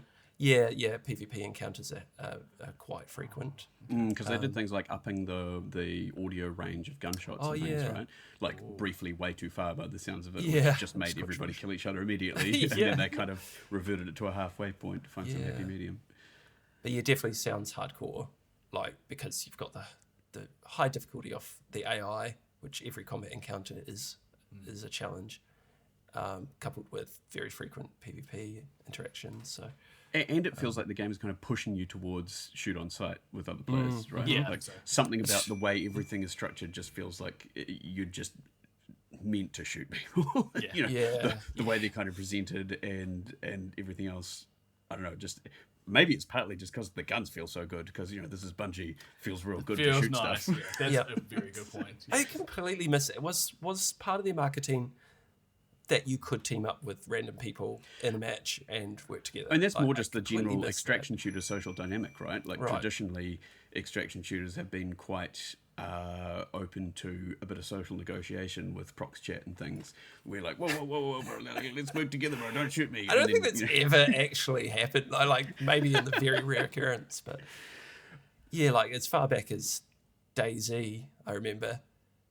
Yeah, early days, maybe, but then quickly it's shoot on sight, and that just becomes the whole. Yeah, I think Arc Raiders is different community. too. Like Arc Raiders Solo is quite different. Yeah, You- it does you seem kind to of, have like, maintained work. quite a That's cool, cooperative, or at least non-de facto shoot on Yeah, sight situation. great. Where people are a little bit more open to it. And you can definitely, there's things you can do in Arc Raiders where kind of you preempt being unfriendly. You can kind of just keep spamming your hey, like sort of friendly emotes or something like that. That's I've seen some people do. Yeah. Yeah, so I mean, I guess then this comes down to like, how is Marathon doing as well? Now that we kind of know this, we're looking at apparently around about sort of 1.2 million estimated sales so far. Obviously, this is none of this is kind of exact, but that's good. That's a really solid opening. 1.2 million copies sold is undeniably good, but we don't know how much money Bungie spent developing this thing. I think we can assume it's quite a bit. Is that good enough? Is this the only thing they've been working on, or is there something? We want to talk about this. As far as we know, So as far as we know, that's kind of If this is all they've been doing, nah, that's shit. Like, let's be honest, that's not enough if you're Sony, I've spent $3.5 billion on a company on a dev, getting 1.7 million copies when Slay The Spire sold 3 in a couple of days. It's just not cutting it. And Slay The Spire doesn't have all the ongoing costs of maintaining servers and all that sort of thing. Like, it's just not quite cutting it. And I wonder if there's more to this, more to what Bungie's up to than just that, or if Bungie is also sort of supporting a bunch of other devs. Is that sort of a thing?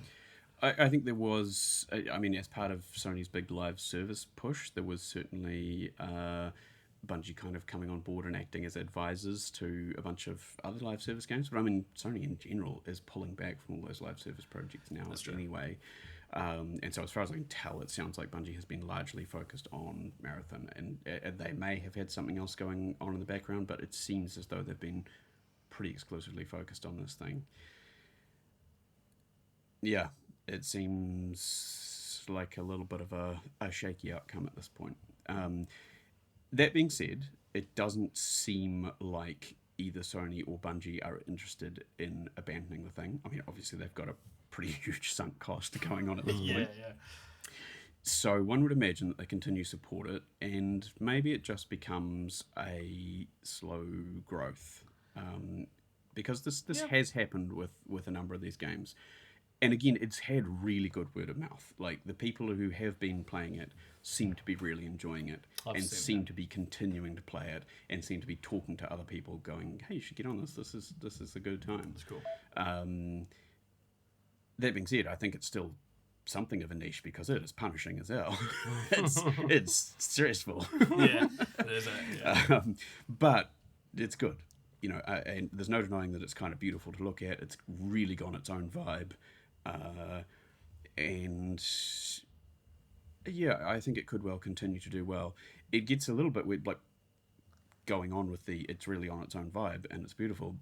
An interesting factor of that is it's probably not going to be super open for the kind of Fortnite, McDonald's style IP collaborations that a lot of those games are, right? Like something like Fortnite is kind of deliberately bland, right? So that you can just kind of insert whatever into it and it doesn't matter. Marathon's not going to make money off something like that. They can't suddenly put Star Wars into Marathon. That's just going to look bizarre, So, I mean, They did it. They did it with Destiny, right? Like, although to be fair, that didn't go over super well. Because again, Destiny was something with a pretty unique aesthetic. It was. It was although less unique than Marathon, you could probably argue. Yeah, I'd say so. Yeah. And that sort of struggled a little bit to do really good crossovers. And yeah, I can see a few people arguing that that's a fairly serious way of making money for these things these days, and that's something that they're not necessarily going to be able to do. So I guess watch this space with Marathon and see how it goes. But anyway, the main thing is overall, general consensus seems to be that it's a damn good game. Yeah. And that's good. Whether that can actually sustain itself, we wait and see. What would the requirements for you guys to jump on that game would be, other than being free to play? A free weekend. Free weekend. Free weekend. I'd do a free weekend. Yeah, I'd definitely do a free weekend. I mean, the main thing is, it's just not really my bag. Yeah. I can totally appreciate it and I respect it, but man, extraction shooters are stressful. I'd kind of get in if I found people who were real into it. Like if there was another couple who would just really. But then I would be the one who flaked out. So I wouldn't do that. Because I'd be really into it for like a couple of weeks. And then I'm out gas. Opportunity cost. I'm going to do something else now. I think those things really do thrive with a bit of a squad, right? Like, I think you probably need your trio, because if you're doing it by yourself, it's going to be an absolute slog. So I think they really find their joy if you've got a little squad that you can play with regularly, and I think they're a great time at that point. They're still pretty hardcore. I'm just too old and not hardcore enough for that. I've got commitment issues. I can't commit to a game like that.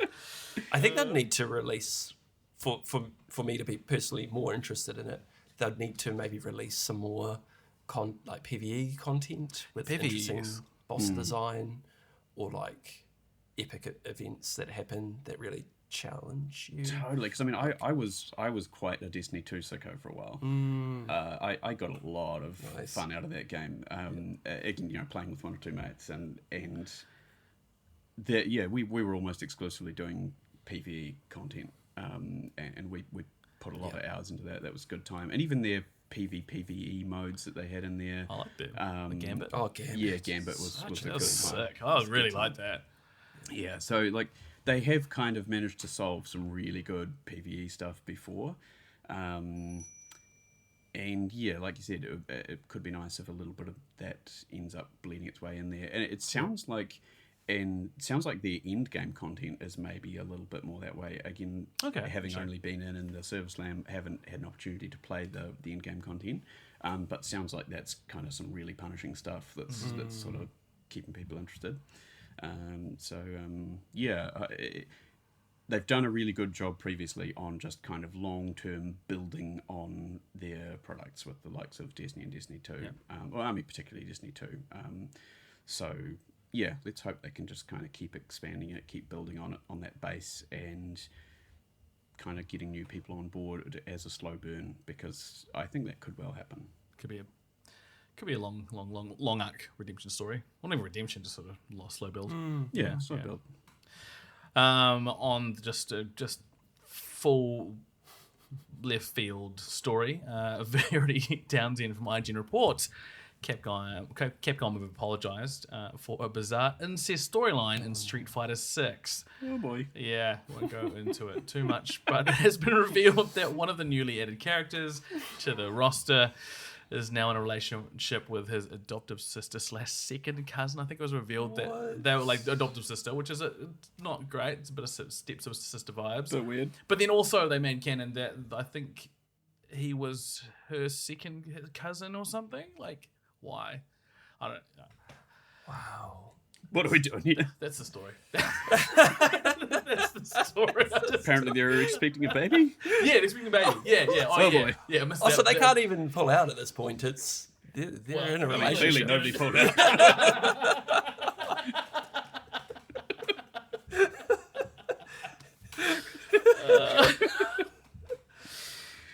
Oh no.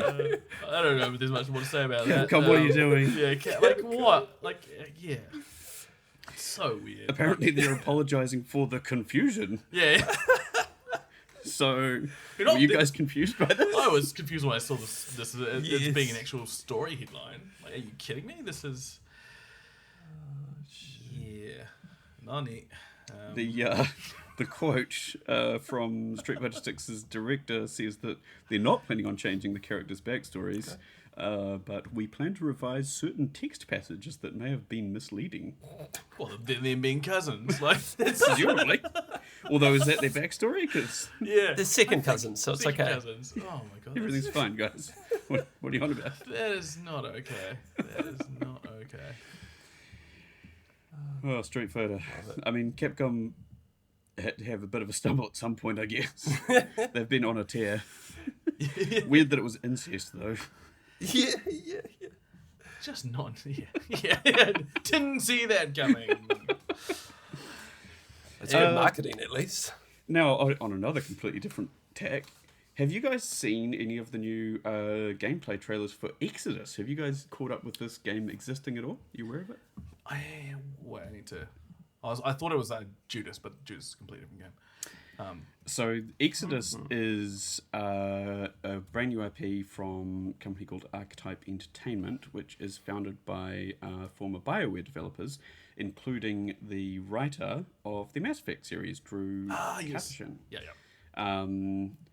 Now, this, when I've kind of seen teasers and announcements for it previously, has just weirdly looked incredibly generic somehow. It's never grabbed me. It's just kind of like, oh, it's a space thing. It's a little bit vaguely Mass Effect-y like. Anyway, I watched some gameplay trailers for this the other day. I'm kind of interested in this. Yeah. This looks Mass Effect as hell. And surely that's what they would know. Let's lean into that because that's what the people want. Everyone loves Mass Effect, right? That's yeah. what I mean, yeah. This looks like the most Mass Effect thing I've ever seen since actual Mass Effect, and given how actual Mass Effect has been going recently, this could be our best option at getting another Mass Effect. I'm pretty into this. It's got some sweet looking cover shooting and some teammates doing stuff, and it looks quite cool, man. I'm pretty into this, and it's got Matthew McConaughey in it. I mean, that alone is What now? I'm just gonna put my headphones on, and listen to the sweet dulcet tones of Matthew McConaughey. How did they get him to do that? No idea. No idea why Matthew McConaughey's in this, but I'm down for it. Main character, do you think? Is he there? Seems more like he might be, a sort of key character that you run into of some sort, like who's Johnny either an antagonist or like you said, a Johnny Silverhand. Sort of narrator type role, perhaps. It still looks a little bit generic, and it still is definitely Mass Effect. But yeah, like I said, having seen a little bit of how it seems to be playing, I'm kind of interested in that. I dig it. I would love to play some more Mass Yeah. Effect. Let's be honest. Yeah, I guess sci-fi shooter would be nice, and Starfield didn't quite. Well, Starfield was never supposed to be Didn't that, quite but scratch the itch. yeah. So that'd be cool. Yeah, well, I'll actually check out that trailer, and I'll be awaiting that. All right. Release date 2027. 2027. Not too sure on that actually, but yeah, I don't think it's happening this year. How do you guys think the Unreal 5 engine's going to service this game in terms of like being a big, large RPG? Because that's what the Witcher's using, right? Yes, which Unreal was 5? using Unreal 5. I mean, along with a Absolutely. massive proportion of the industry at this point, right? And it seems to continue to be a double-edged sword, where if it's wielded just right, it can do some pretty spectacular things. If you take the wrong shortcuts, it can be pretty bad. Pretty rough, eh? Pretty Yeah, rough, yeah. especially performance-wise. Yeah. And does seem to have a few kind of repeated ongoing issues that tend to crop up even in really well, thoroughly developed, thoroughly optimized games. This always seems to be like little kind of micro hitching on kind of loading sometimes, and sort of weird shader caching things, and just seem to be a few things about it that tend to run into the same issues over and over again. So at the same time, obviously a lot of big studios are still making the decision that this is the most efficient way to go. And I think those bigger studios also have the advantage of being used to using that. A lot of the bigger studios are used to using that engine and have been doing it for a while. I don't know. This is a newer studio. I don't know how well they are going to be able to use it. Yeah, and of course, as the platform gets big, it's just that kind of interoperability, right? It's like if you have developers who know this platform, they can kind of go from one studio to another and immediately know what they're doing. Because when you're dealing with bespoke engines, the people who are working in that bespoke engine for however many years it is are kind of locked into that a bit.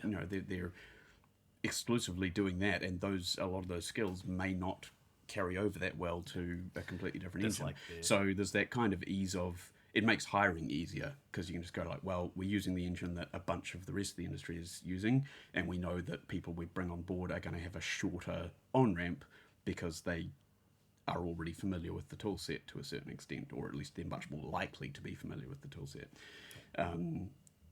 So I guess it makes, in general, the kind of hiring and onboarding process more efficient, and so it makes sense because you're dealing with hundreds of developers on a lot of these things. Like CD Projekt is apparently up to about in the region of 500 devs on Witcher 4 now, kind of in full production. And when you're dealing with that many people, and often onboarding quite a lot of them quite quickly, where you're kind of getting, I think they just recently hired up quite significantly with like another sort of 40 or 50 added to that number. You've got to kind of have all those people come in and hit the ground running as quickly as possible, right? Because you're mid-production on a game, you need them to just get in there. Yeah, to do the thing. That being said, if it comes out and there's a hitchy mess, we'll be unsurprised. All right, some melancholic news. A new study, as reported by Vicky Blake at IGN, concludes that post-game depression is a real thing. Have you guys experienced the sort of melancholic emptiness that precedes finishing like a really immersive game like a Last of Us or a big RPG? No one actually finished Skyrim, so that's well, I didn't anyway. I started like 5 times. I don't think anyone ever has. Yeah. I feel like I've had this a few times with big RPGs for sure, where it's just like, and it's almost less.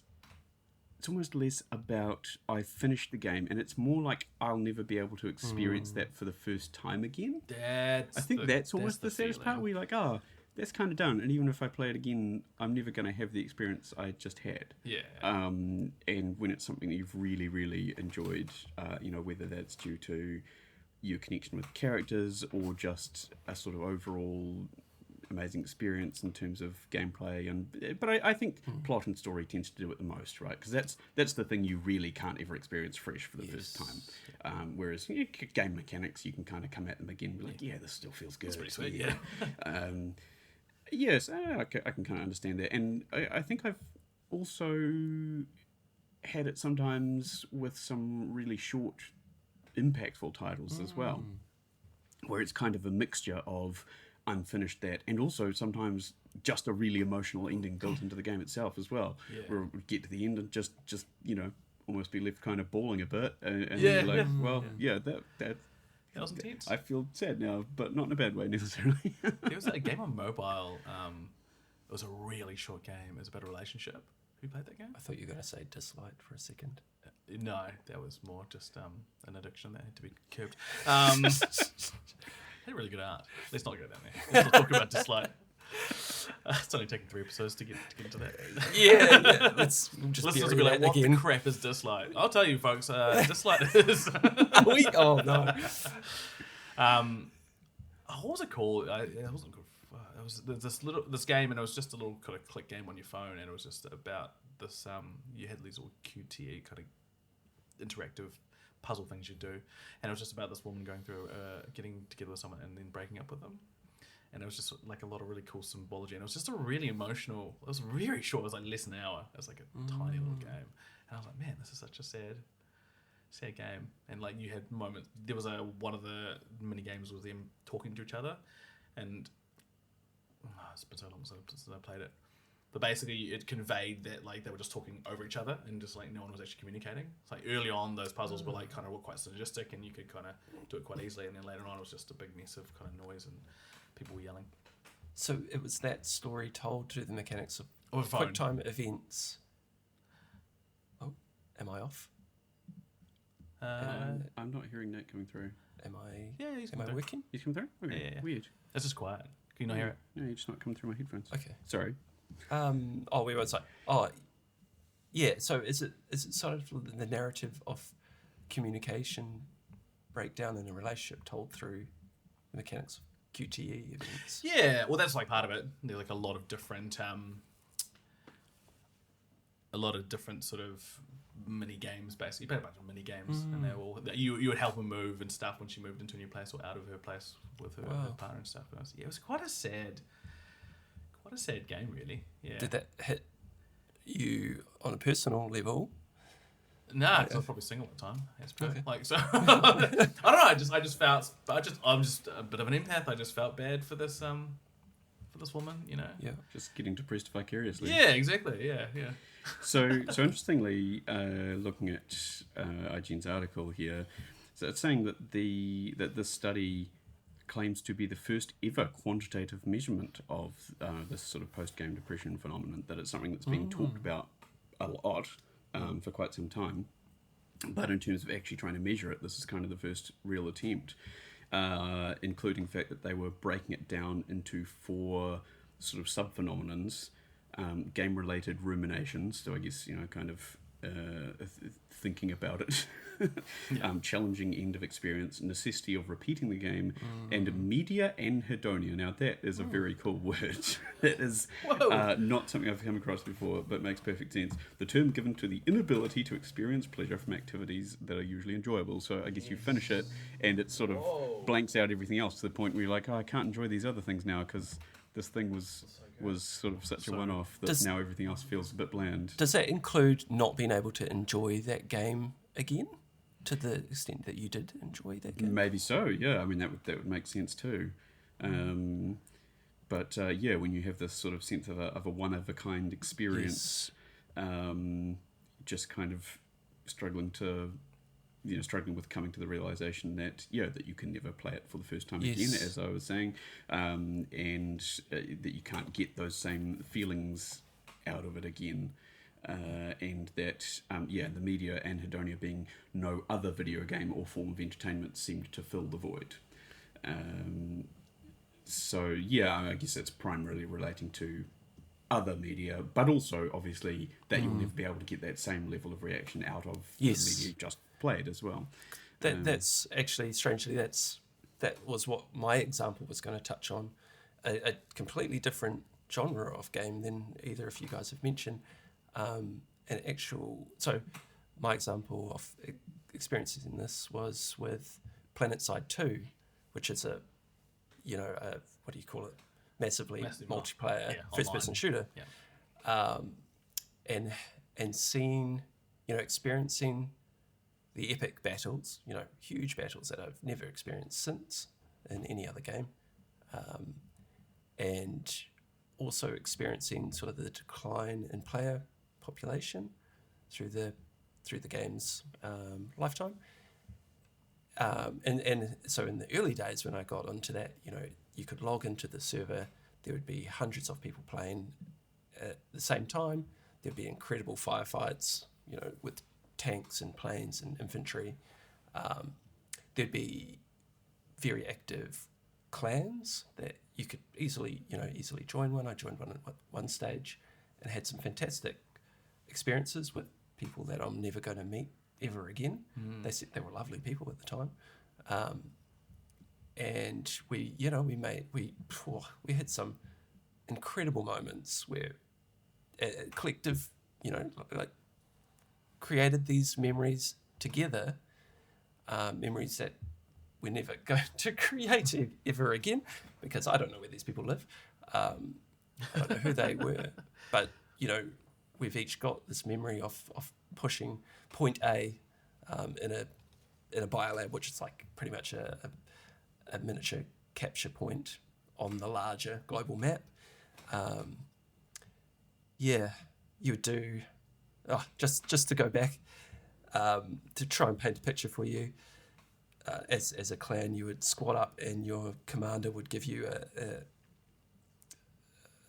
objective to complete on the map. So go capture this this control point that is sort of one of many in a great hex-based map full of control points, and there would be kind of like capture lanes where you'd have to, there'd be the front where you'd be fighting against one of the other two enemy factions, because there were 3 factions on the map at any time, and your commander would just send you there. You'd be in your clan group, and you would airdrop in on the Galaxy spaceship that would come in, being piloted by a member of your clan, and then you'd hit the ground and would do a thing.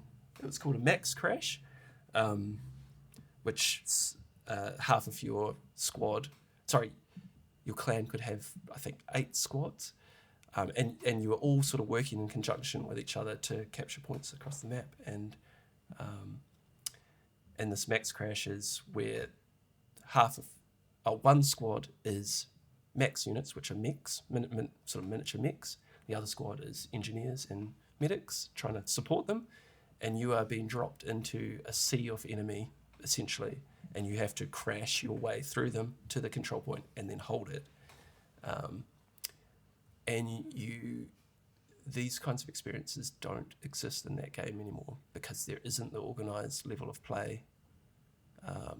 It's just giving me chills thinking of it again, and it's giving me that technical term that you just you can't feel it again. And I mean, that's a really interesting variation of it that isn't really even talked about in this article, because that's more like that loss of community, right? Yeah.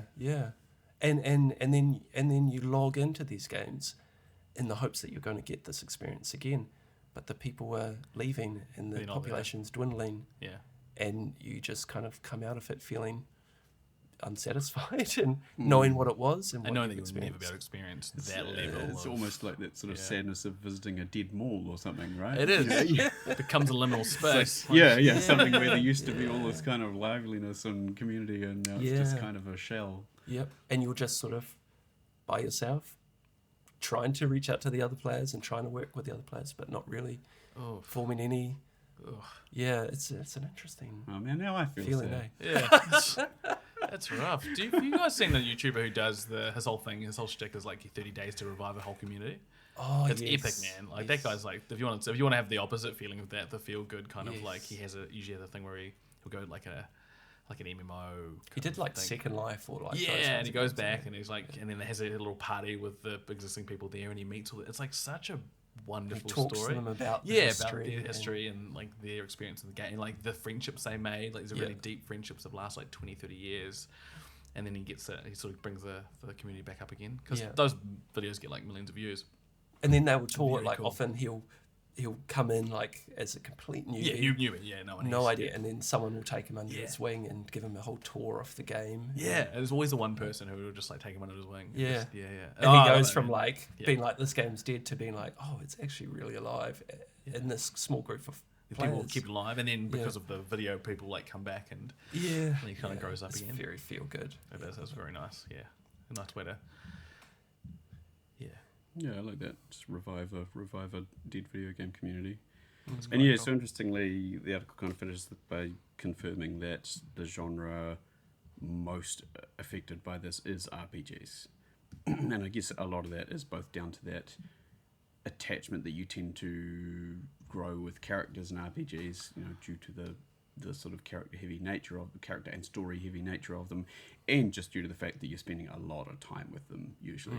They tend to be big long games, and so it sort of makes sense that you finish one of those and get a bit sad. The breakup period can be quite difficult Pretty savage, to work through. Can't think of a good one. Firewatch was a weird one for me. You guys have played that, obviously.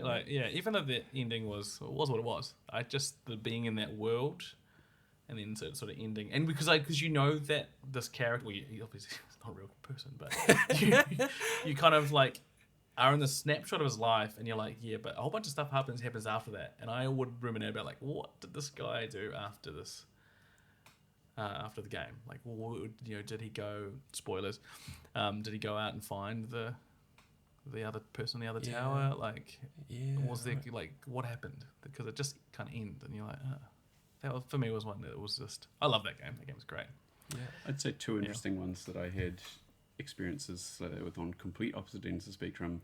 One was finishing The Witcher 3 and really having that I can't play that again experience of like I really loved every bit of that, and it's done now, so I've just got to wrap that up and move on.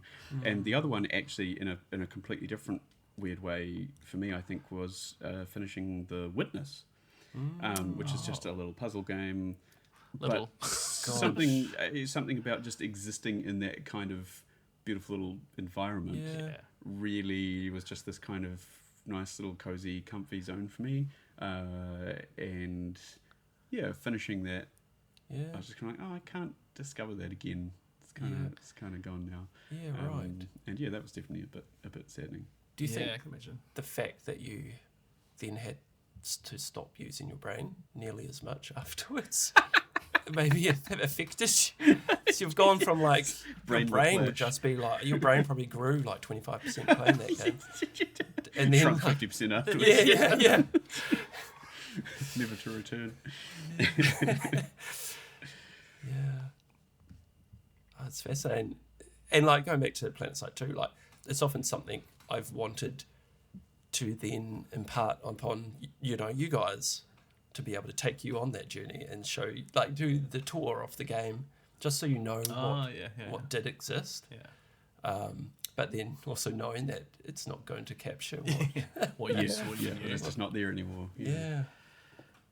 It's a funny one, eh? It's kind of quite unique to video games that particular loss of. Well, is it unique to video games? No, not really, because you can kind of have a group that you're sort of part of, or a club or something, and it sort of dwindles and drifts apart. Yeah, and you can that you'll never have the same group. Or I guess it's like any group of friends.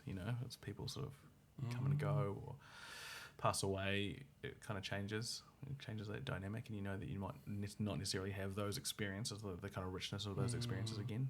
So much as the memory particularly prone to that, never being able to find people again, because of the anonymity of the space, compared to, say, people that you might know in real life or something like that. There's a good chance that you will just never be able to contact those people again, even if you were quite close with them, relatively speaking. Yeah, that's true.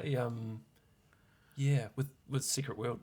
The Secret World. I was just thinking Secret World. I don't know if I've talked about this already in our previous episodes, but I was very much small fish in a big empty pond when I came to that game. That's right. You came afterwards. Yeah, quite late and after it released, and then It feels like a very solo MMORPG experience, so not much massively multiplayer going on in it. But I sort of stumbled across a guy that was like Tunny Farm Master or something, and then just got chatting to him, and turned out he was from New Zealand, one of the few people still playing it, and then discovered there was a whole New Zealand, well, a very small New Zealand community still playing it. And still think back, like where those people, where are they?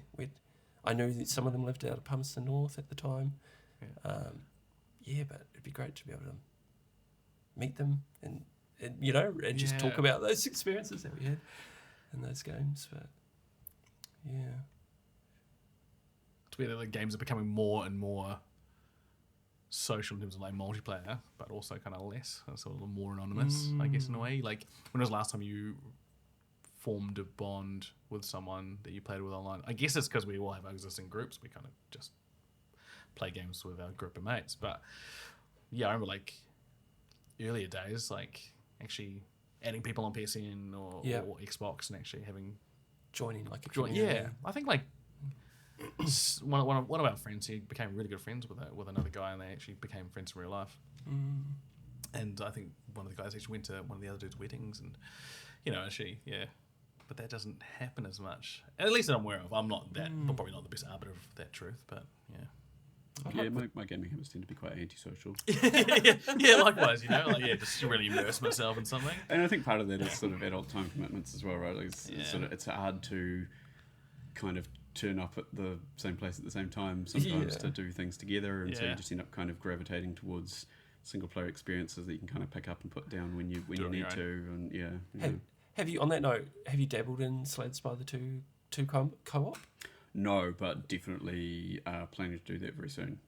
So Nice. I will report back once I've had a dabble in the co-op, because that seems like it should be very fun. Yeah, good. Wow, yeah, that sounds awesome. All right, this is probably, hopefully, a happier bit of news. One of us has some surprise Elden Ring news. Hopefully this will cure your post-game depression. So Elden Ring and Welcome Skateboards have done a skateboard deck crossover. Oh, sweet. Which is awesome. Skating is the meanest. Yeah. Welcome Skate Store, I think, and Zoomies have done a crossover with FromSoft. There are 3 Elden Ring themed skateboards. They are, let me bring them up so I have them correct. There is a Dark Moon Greatsword. Yep. There is a Redan, I believe. Sky Scourge. Yeah. This is going to be a tough one for you to decide, Len, which one you would go with, because the last one is a Melania Hand of Mikola skateboard. Have you got the pictures up? I'm looking at them. They're beautiful, beautiful skateboards. Now the question is, dudes, what would you do with these? Could you actually skate on them, or would I they would on the not. wall? I could not skate. I know I could, but I would do it myself. Oh, yeah. I could move forward. Well, so then the into a skateboard parked would car. probably be safe, and you would be the injured. Yeah. The skateboard would be fine. This would be closer to wall art, I'm guessing. I think so. I could mention that on the wall actually up there. They look pretty sweet. Between the cat and the Yeah, that'd be so Mars nice. art. Yep. I'd have to stick some rails on them if I was to skate them. Some people put like rails down the side, so that it protects the deck graphic. Yeah. But yeah, that'd be awesome. I think they go for about 170 NZ each. No, that's not too bad. It's probably not including shipping though. Oh, yeah. Which that'd be pretty Double pricey. that. Well, so you see, that just means you have to get all 3 at once in order to make the shipping. Yeah. Right. It's logical. You're saving money. Yeah, that's right. Think of how much money you wouldn't be saving if you didn't get all of them. Well, that's some good news. Oh yeah, they're absolutely stunning. So for my birthday's coming up in November. Okay. Yeah. Just putting it out there. Actually, your birthday's first, so Skating's the meanest. I'm now a skateboarder.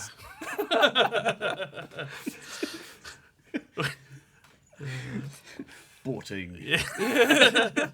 Oh, and also, sorry, and I'm gonna just sideline into more skating news.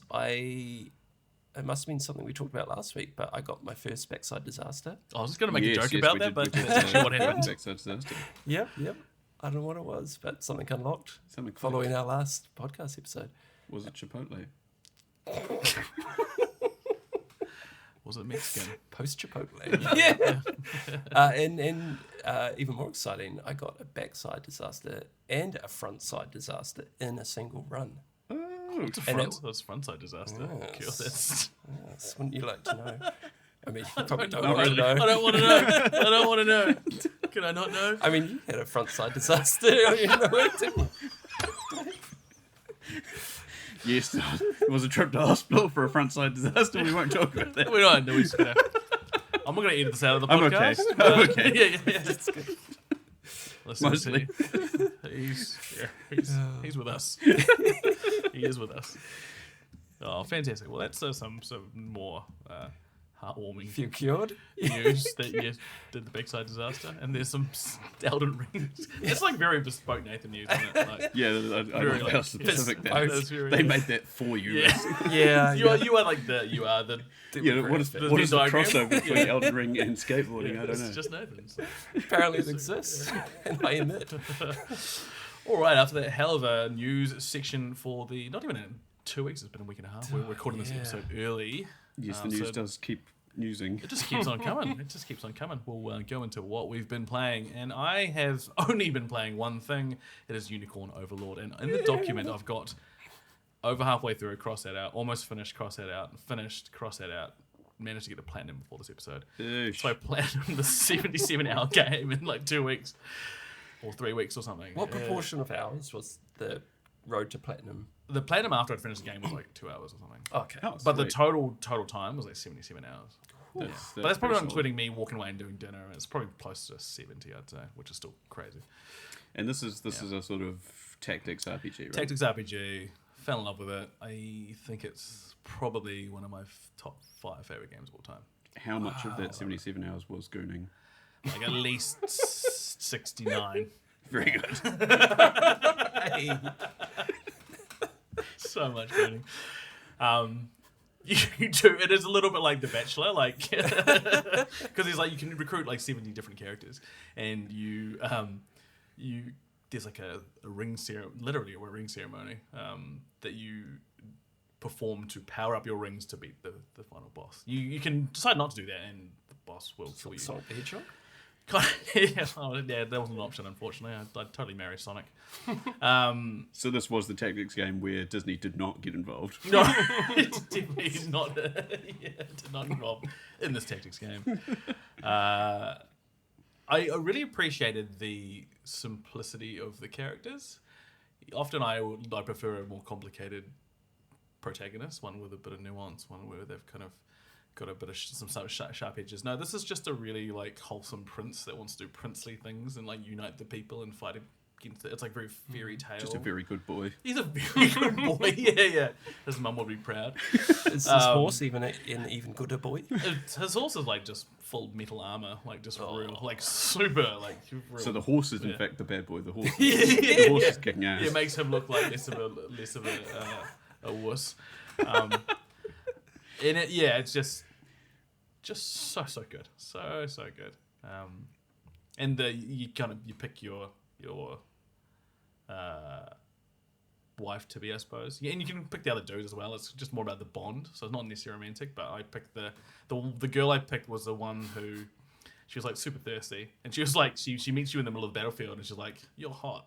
Whoa, what? You're hot. I'm still gonna fight you. Not the time and place. Yeah. It's just like she goes by herself. She leaves her army, and she goes to the front lines into your camp, and she's like, "You're pretty hot." And then she walks off. Yeah. I wanted to defend my. And she's like super like fearless, and I really liked her. She wasn't like the innocent. The other option, the main option, was like the best friend who's kind of like a nice girl, and she's. It's the classic. So you just ran straight into the I can definitely fix her situation. Yeah. Damage goods. I could just picture the like lead protagonist you're playing. It's like opening Sun Tzu's Art of War. It's like, how do I deal with this situation?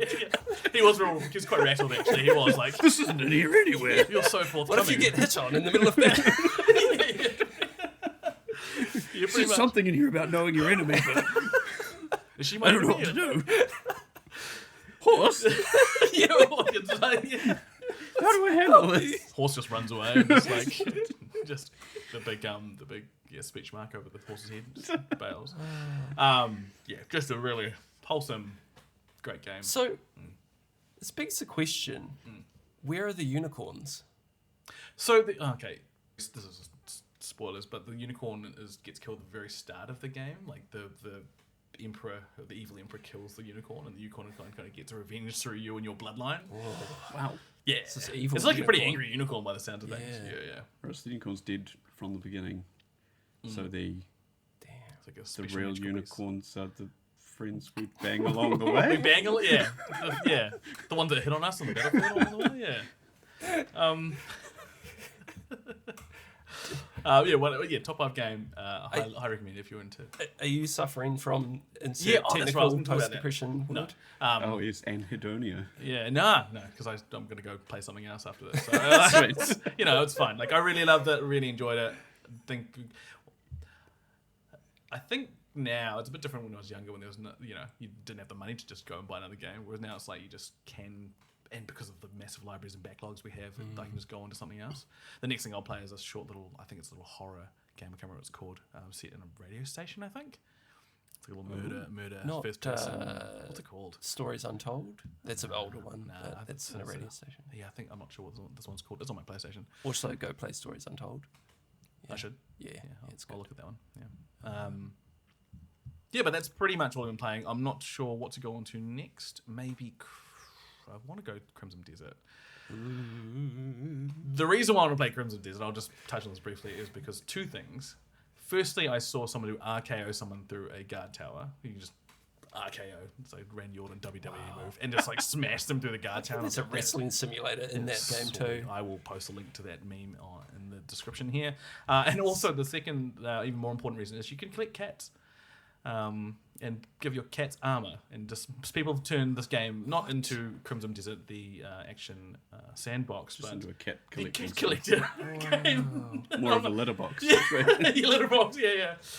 And I'm all about that. It's fantastic. So I don't know when I'll play this game. Probably later in the actually definitely after I get a PS5 Pro, if I get one. If I get That one, does sound like the way to do I do do it. it? Yeah. Well, I'll be very interested. I I kind of look forward to you playing this because I would be really interested to hear some personal opinions, from someone I trust on this, because it does just seem to continue to be all over the place. A lot of people in the industry whose opinions I generally trust quite a lot are just split both ways. Well, either way, yeah. A good portion of them are just like, it's sloppy, it's too much, all packed into one place. And other people who just seem to love how much is packed into it, where they're just like, some rough edges, but I can do so many different things. Yeah, this is the best game. And I suspect both of those things are true. Yeah, so that's it probably depends what you get out of it, personally. Yeah, I think that's the through line. That both of those things are true. That it is like janky and sort of rough, but also kind of could be the best game you have ever played. And the biggest thing that seems to be the problem for a lot of people is apparently the character movement feels kind of horrible. Some people seem to get through that and be like, well, I don't mind it too much. Other people just seem to be immediately turned off by it and be like, this doesn't feel good. That means nothing feels good about the game, and I can't deal with it. That's what I'm worried about for me. That's what I'm worried about, the movement. Yeah. It's something I personally struggle with playing The Witcher, because I've tried to get into The Witcher 3 multiple times. Yeah. But from playing FromSoft games first, with much more fluidity of combat, I feel. Yeah, when more Katie, yeah. Yeah. And what feels like more axes of sort of movement available in FromSoft games as compared to The Witcher 3 combat. FromSoft games don't have momentum, so in terms of the movement, you just go it's real you just. It's a bit listeners snappier. can't see me move weirdly in the chair. Yeah. But when you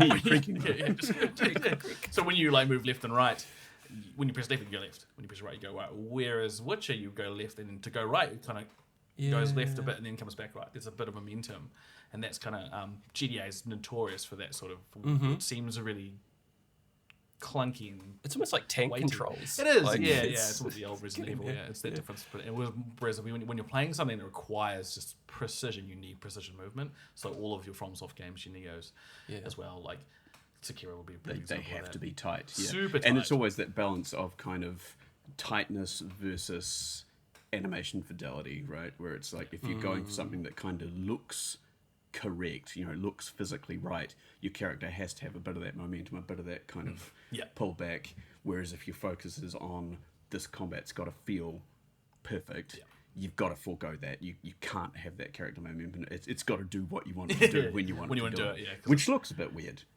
So it needs to be arcadey and snappy, and Elden Ring does that perfectly. That's the one thing that's different. I don't think a lot of people talk about. I don't think a lot of people talk about the difference between like different examples of a third-person action RPG or action game. Even the Horizon games didn't have that momentum sort of. They were in between. They were a little bit of momentum, but like more on the action snappy kind of like you had a bow, so it was pretty precise. Yeah. I always felt it was a little bit more fluid. There's probably a scale of it, and I would say like Elden Ring one end, I guess Crimson Desert on the other end. I think even GDA. further where you've got on one end of the scale you've got your character action games, right, where it's like really snappy, like it's all about just kind of instantaneous combat maneuvers.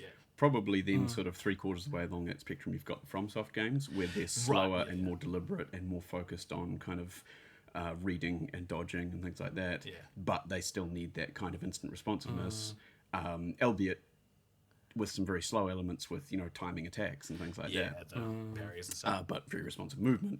And then on the opposite ends you've got more your kind of Red Dead Redemption 2s where it's much more of a simulated kind of thing where you have to watch every animation play out in full. Red Dead would be on the very far side of that, and I'm guessing Crimson is probably a little bit to the right of that by the sounds, and then Witcher's to the right again, and then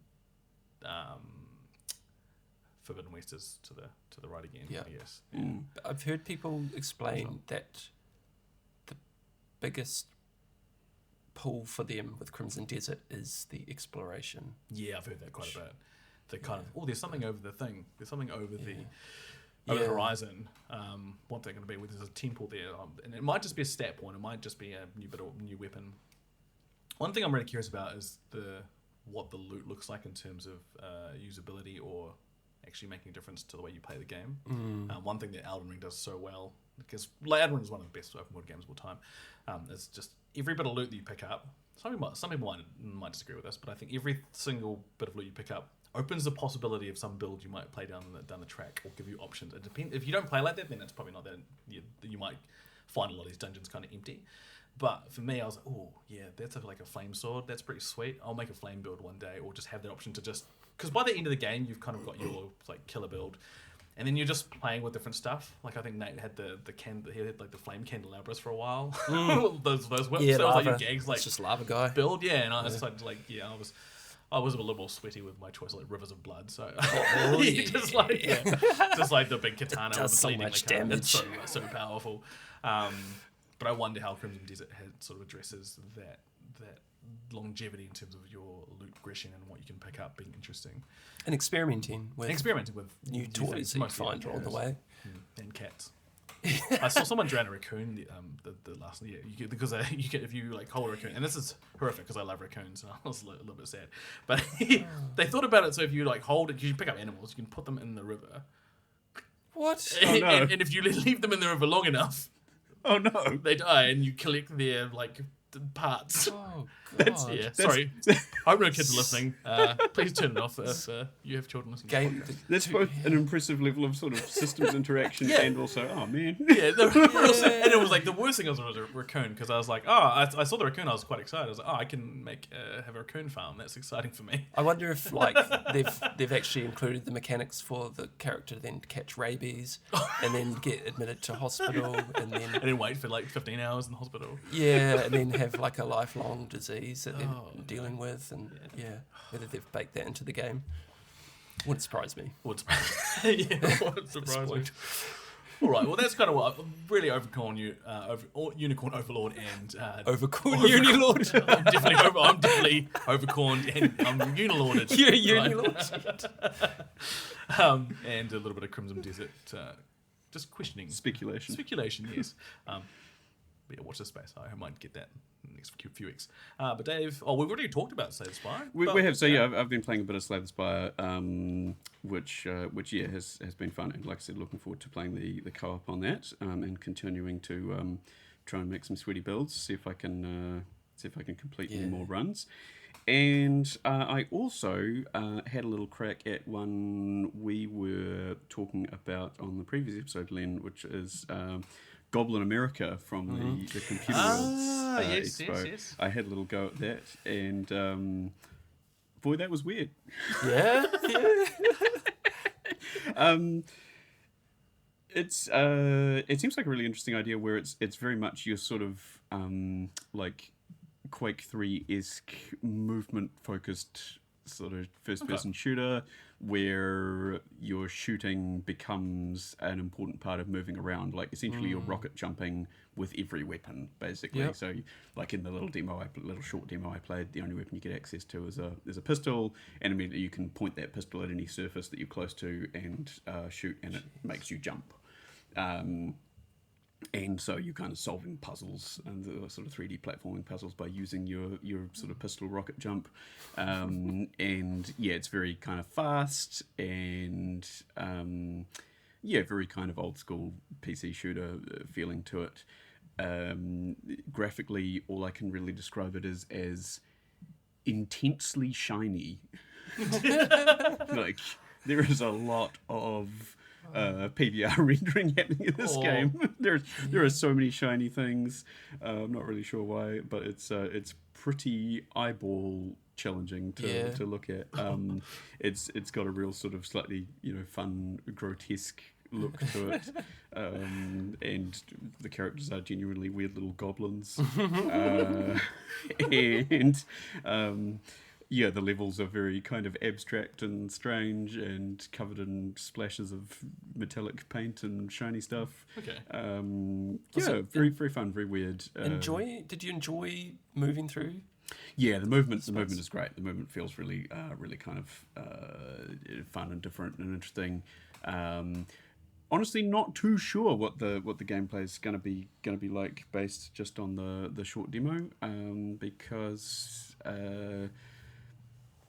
Yeah, it sort of gives you a little bit of a chance to move through some stuff and start getting a general idea, but yeah, overall hard to tell what direction it's going to go in. Seems like it's probably going to be moderately puzzle heavy potentially, and lots of the implication it gives you on finishing the demo is that there are going to be lots of kind of secret areas and different things to find, and it's going to be potentially quite kind of exploration intensive, with maybe not huge levels, but sort of lots of nooks and crannies and weird things to discover, with maybe a little bit of shooting.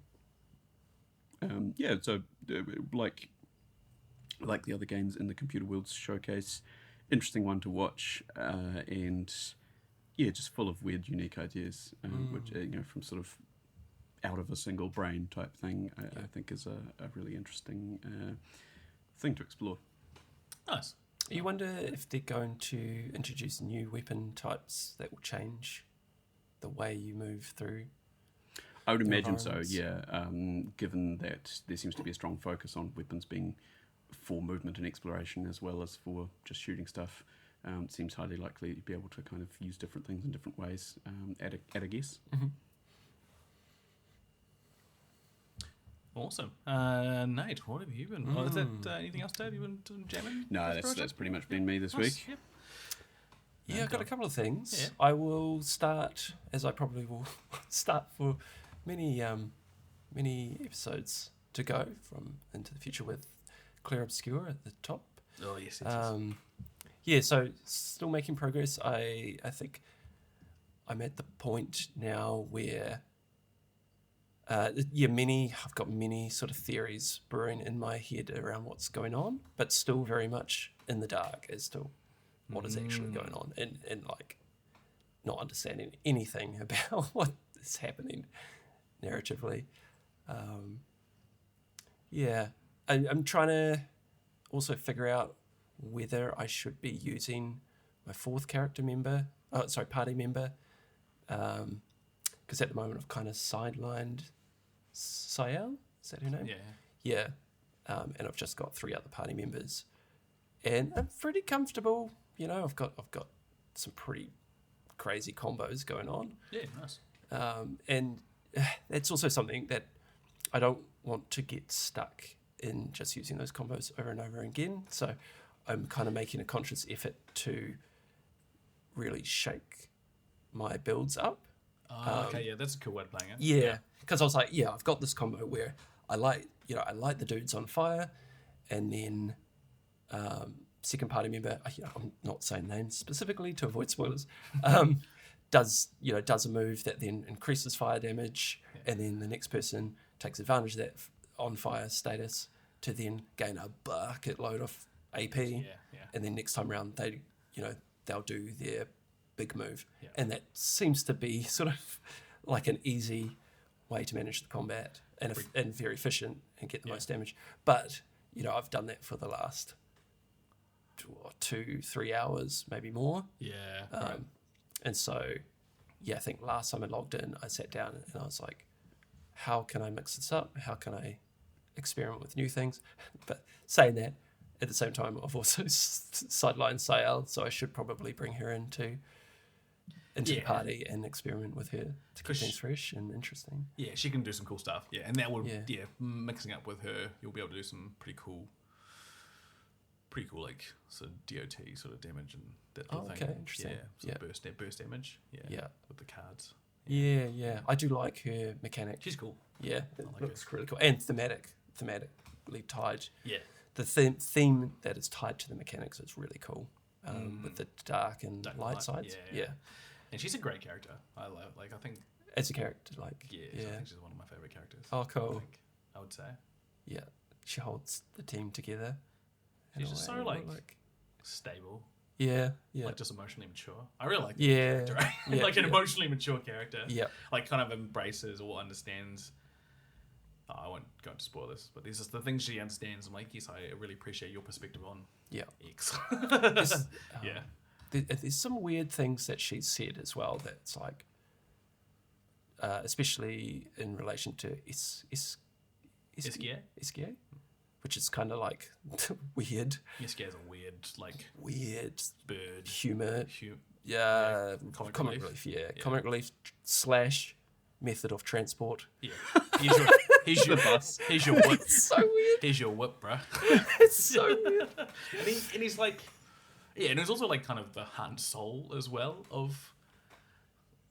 You just did a great impersonation of him when right he does there. that, yeah, just like... Eskia. Mon ami. Would you like a hug? Yeah.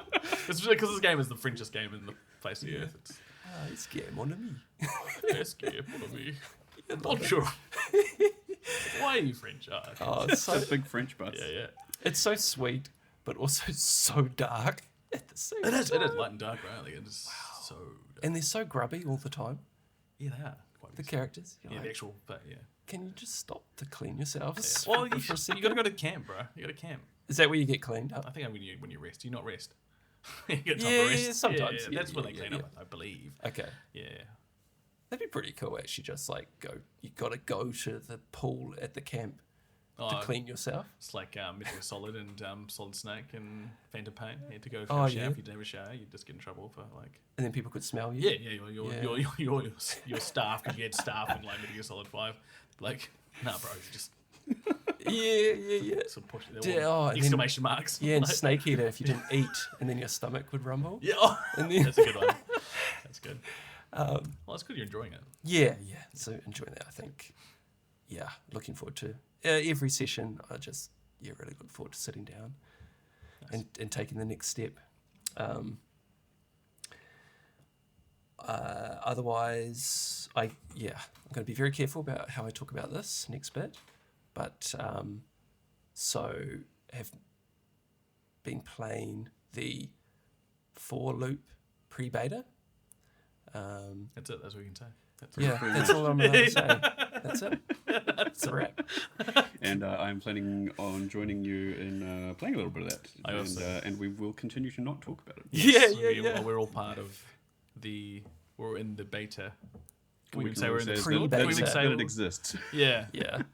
Yeah. It's pre-beta. We've all signed NDAs. Yes. Makes us sound real official. Yes. Well, yeah. So we're allowed to talk about what's been publicly released. God, I'm glad that we're not live, eh? Coming in banned from your podcast. Yeah. I mean, in terms of the trailers that have been released, and it's quite interesting because it's For Loop. For those that don't know, is the Bad Robot Games take on the Left 4 Dead formula, I guess. It's got a sci-fi, sort of XCOM theme to it, where you're like a group of, you're the rebel group of humans on a planet that's been taken over by aliens, and they've got all sorts of wild and hard to sort of difficult to imagine technology that's working against you, and each session is so where it sort of breaks away from Left 4 Dead and Back 4 Blood is that each session is kind of like a roguelite experience where you have a track that you of levels that you work through, and there's a map that you select, which next objective you're going to tackle, and which I guess like Slay the Spire, you have like the campsite where you rest and do a certain action. In 4 Loop, it's the same. So you can either go, you can pick from maybe 4 different objectives or maps. They might be a mission, they might be a rest or a moment of respite where you get to unlock new things and cash in currency that you've collected. They could be random events that you don't know what you're getting into. They could be boss fights. Oh, I see. Yeah. I finally understand this now. Or mini boss fights. Right, yeah. right. And then at the very end, after you've made your way through to the end of that act, which I think is kind of what Slay the Spire does as well, you then are presented with a boss fight. Yeah. And so you can see all that in the trailers. So essentially you've kind of got an overlap between your kind of Left 4 Dead shooter formula, co-op shooter formula with a little bit of rogueliteness added on. Yeah. I love that. And then awesome. a really cool XCOM base as well that you return to. Back 4 Blood kind of did that a little bit, but like a hub. Yeah, but I think the hub will, improve as you make your way through the game and get further and further through the acts. That sounds. I love the idea of like the collective. Like, what path are we going to go down, guys? Does everyone choose? Yes, you vote. Yeah, so you come back to the hub. You vote on the next mission or location that you're going to go to. And if you die, you reset. I assume. I guess. I think that ends the run. The run, yeah. Okay, so you're trying to do a run. So you eventually get to a point where you could probably do. This is speculation, by the way. We don't actually know, but like. Yeah, so you can get what we can kind of do runs fairly often, kind of like Helldivers. Yeah. Yeah. I guess Helldivers is another sort of comparison point. How about Helldivers? You can fail and kind of redo a mission, though, can't you? Yeah. If you fail. Helldivers with your little, you're sort of dealing with objectives. groups of 3 missions, and if you fail at any point, you're done on that set of 3 Oh, missions. that's right, yeah. But again, it's fairly short time investment where your total 3 mission op might only be sort of maybe hour and a half, 2 hours. Sure, it's not too long. Yeah. I wonder how long the loop is for 4 Loop. You mean like a run, one loop? Because you'd have to do a run in one sitting, right? Yeah, I'm not sure actually. I wonder how long. Because they're gonna have to make it. Yeah, it'd be interesting to see how they manage that. Especially if you're playing with randoms online, for example. Yeah. How that kind of works. Yeah, we shall wait and see. And Yeah. if we find out, we won't tell you. We won't tell you. You guys won't know. So. Yeah. Soz. Yeah, so that's happening. Anybody can sign up to receive or to go in the running to receive keys for PC, Steam keys for the PC pre-beta. And yeah, I think that's all we'll say. Interestingly enough, I participated in the Firebreak pre-beta, which I think I can talk about now. And I feel like it is a very valuable thing to be a part of, because I felt, like you had a direct line to the developers in terms of providing feedback, and the feedback that they gathered from that Firebreak pre-beta, the surveys that they handed out were really, really thorough, like really got you to think about all the different systems that they were working on. And so I remember putting in quite a lot of feedback around like how I found the other classes, and because that's kind of a class-based, also a similar genre as Fallout, sort of session-based horde shooter, co-op shooter, and it was just a really fun experience to be part of the game's development stage. Kind of peek behind the curtain. So to Yeah. speak.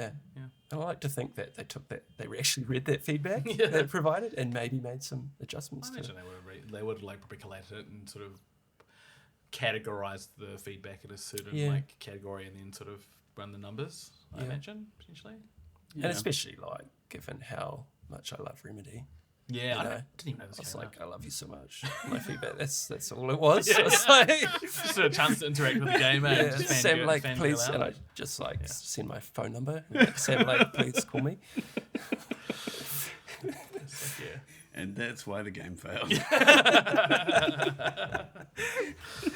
Oh, he's calling right now, actually. Who's Sam Lake? Yeah, Sam Lake. Yeah. Fantastic. Other things that I've been playing. I actually really want to get this in here. So I'm non-video game related, but also with a little video game relatedness in there. My favourite card game of all time is Netrunner, which is currently being designed and developed by Null Signal Games ever since Fantasy Flight Games gave up the license to it. In my mind, the greatest card game ever created. And Null Signal Games have recently released their latest pack called Vantage Point.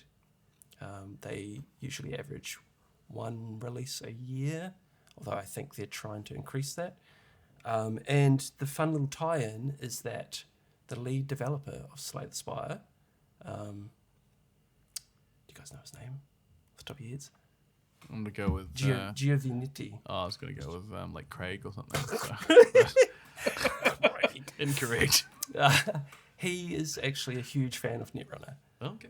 And I would say has been inspired by Netrunner. So he played it sort of, I believe, towards the end of the FFG era. And in Slay the Spire II, there is actually a Netrunner Easter egg on one of the cards. Nice. Yeah, called Royal Gamble, which is in Netrunner. There's a card called Sure Gamble, which essentially does the same thing. I think it's in Slay the Spire II. It's pay 5 resource, whatever that resource is, some little star thing, gain 9 back. So it's like pay so much to make 4 more. And it's the exact same card in Netrunner. Sweet. That's a nice Easter egg. Yeah. So that's quite cool. I don't know if he still plays Netrunner. I hope he does, because just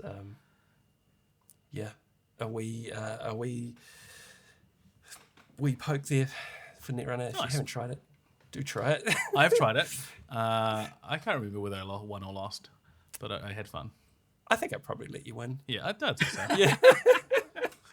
Thanks, gotta keep your hooks. Yeah, eh? it's like me with Magic and Give 'em like one for new free. players. Yeah. New players in Magic, you don't play your best deck, you play your worst deck, or you don't play good cards. Yeah. And the runner always has an advantage over the corporation. Like, The in runner. those starter decks that we played, Okay, right. I think So they that's kind of the intentionally point. give the runner. Yeah, and you often get the new player to play as the runner. Oh, that makes sense against because the it's like the corporation. exciting part. Yeah. Yeah. Okay, makes sense. Yeah, It's completely free to play as well, because Null Signal Games releases all of the releases as print and play versions, so you can just Oh, print wow. them, cut them, Source material, sleeve yeah. them, preferably with magic cards behind them. Proxy. Just Yeah. Magic, Can magic you bulk. buy the actual physical cards? You as well? can, you can, and ship them in from overseas. Oh, cool. I think they use a third-party printing company to print them, and then they ship them over. So yeah, so it's like the lowest bar to entry of Free open source card game, yeah, effectively. I it's love amazing. that. And anybody can sign up to join the design team. They're always looking for people to help with design and development, artists, everything. That's so cool. It's an incredible, little organisation. Man, I'll tell you something else actually related to what I've been playing. I have just recently discovered PC emulation on Android devices. Now, I'm sure lots of people have been doing this for ages, but this was kind of new to me. Yeah. Makes sense. But yeah, there's some platforms out there now that basically allow you to just kind of provide an emulation platform for your Steam library. So I've been playing some of my Steam games on my phone with an Xbox controller. It's pretty sick. What? I don't know. That's awesome. Yeah, it's pretty good. The platform I've been using is an emulator called Game Native, which seems to be coming up as one of the sort of more popular options that doesn't kind of have egregious permissions on potential security holes and stuff. And yeah, it kind of allows you to sign in with your Steam, GOG, and Epic libraries. And at this stage, compatibility is a little bit of a mixed bag. You kind of have to install things and see if they'll go. It does try to give you a bit of a rundown of like, this is probably compatible with your device type thing. But yeah, it's a little bit hit and miss. And there's a little bit of tinkering required sometimes. But overall, it's very plug and play. You just kind of get it up and running and then just hook it up to your Steam library, start downloading a few games, and see if it works or not. And I pretty rapidly was able to find some titles that worked really nicely. They ran really well on my phone. Mostly looking at sort of lower end titles. I wasn't going straight to trying to run anything big AAA, but make my phone explode. But yeah, going to some like I played a bit of Grease. I think. Oh, Yeah. And that ran beautifully, super smooth. Looked great, and it was quite a fun little experience to be playing on my phone in bed. So, oh dear, that sounds very dangerous. Yes, it does, doesn't it? Especially having just picked up Slay the Spire II. Yeah. Now, fortunately for me, Slay the Spire II doesn't work on Game Native at the moment. You tried. I did try. Of course, yeah, naturally. Is this what instigated the whole like? How can I get Slay the Spire II on my phone? It actually just happened sort of accidentally at the same time. That was certainly one of the first things I tried, and therefore discovered it didn't work. And there are quite a large number of people also trying that, and also saying, this specifically requires something we can't quite do on this platform at the moment. To get that straight, you're not streaming from your desktop. Not streaming, local installation, and it's just emulating a Windows installation. Very cool. Yeah, so sort of virtual machine stuff, basically, and works surprisingly well. One of the things I tried to do was run some, and it wasn't entirely surprising, this didn't really work, tried to run some older, like, DOSBox games on this, so it's like a virtual machine running within a virtual machine, and that didn't work so well. That didn't really work. But then I was like, that kind of makes sense that it doesn't work.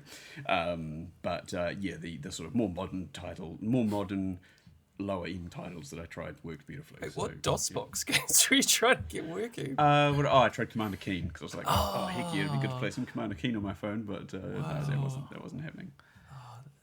It's possible that with enough tinkering, we might be able to make it happen. Yeah. And I could probably also just get a specific like DOSBox emulator rather than going through something like that. But the fact that it was so kind of plug and play to just access my Steam library through Game Native was That's quite a really nice kind of onboard point for me, not having done anything much with emulation before. This is a really easy jumping on point for the layperson because I was able to make it work. So yeah. Oh, that's exciting. How do you feel about this thing? Because your phone is probably more powerful than your laptop at this point. I don't know if that's more powerful than a laptop. Maybe. Yeah, it's an Ultra. It's a couple of years Ultra though. Yeah. But I'm actually currently looking at like getting like one of those little mobile hand like a backbone because that would be sweet. Yeah. That is Backbone with that. with pretty well the sorted. Ultra, like Yeah. that is On the so toilet, sweet. just Mate. for hours. Yeah. Well, I mean, I just sold the Switch. I sold the Switch. And I was, well, yeah. Bog Gaming. Speaking of backside disasters. Yeah. There's a wonderful curry place across the car park, and that may be an excuse to Turn do into some, a backside yeah, success. some dunny gaming.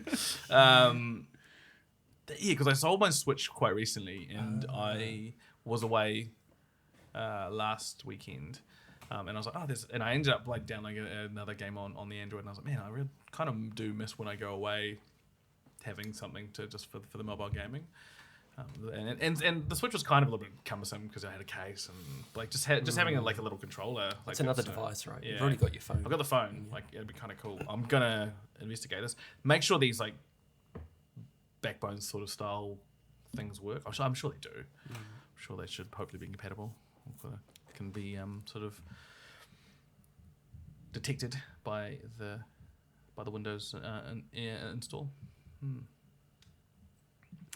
Well, shall we finish up with a quick review of where our Fantasy Critic League is at? Yeah.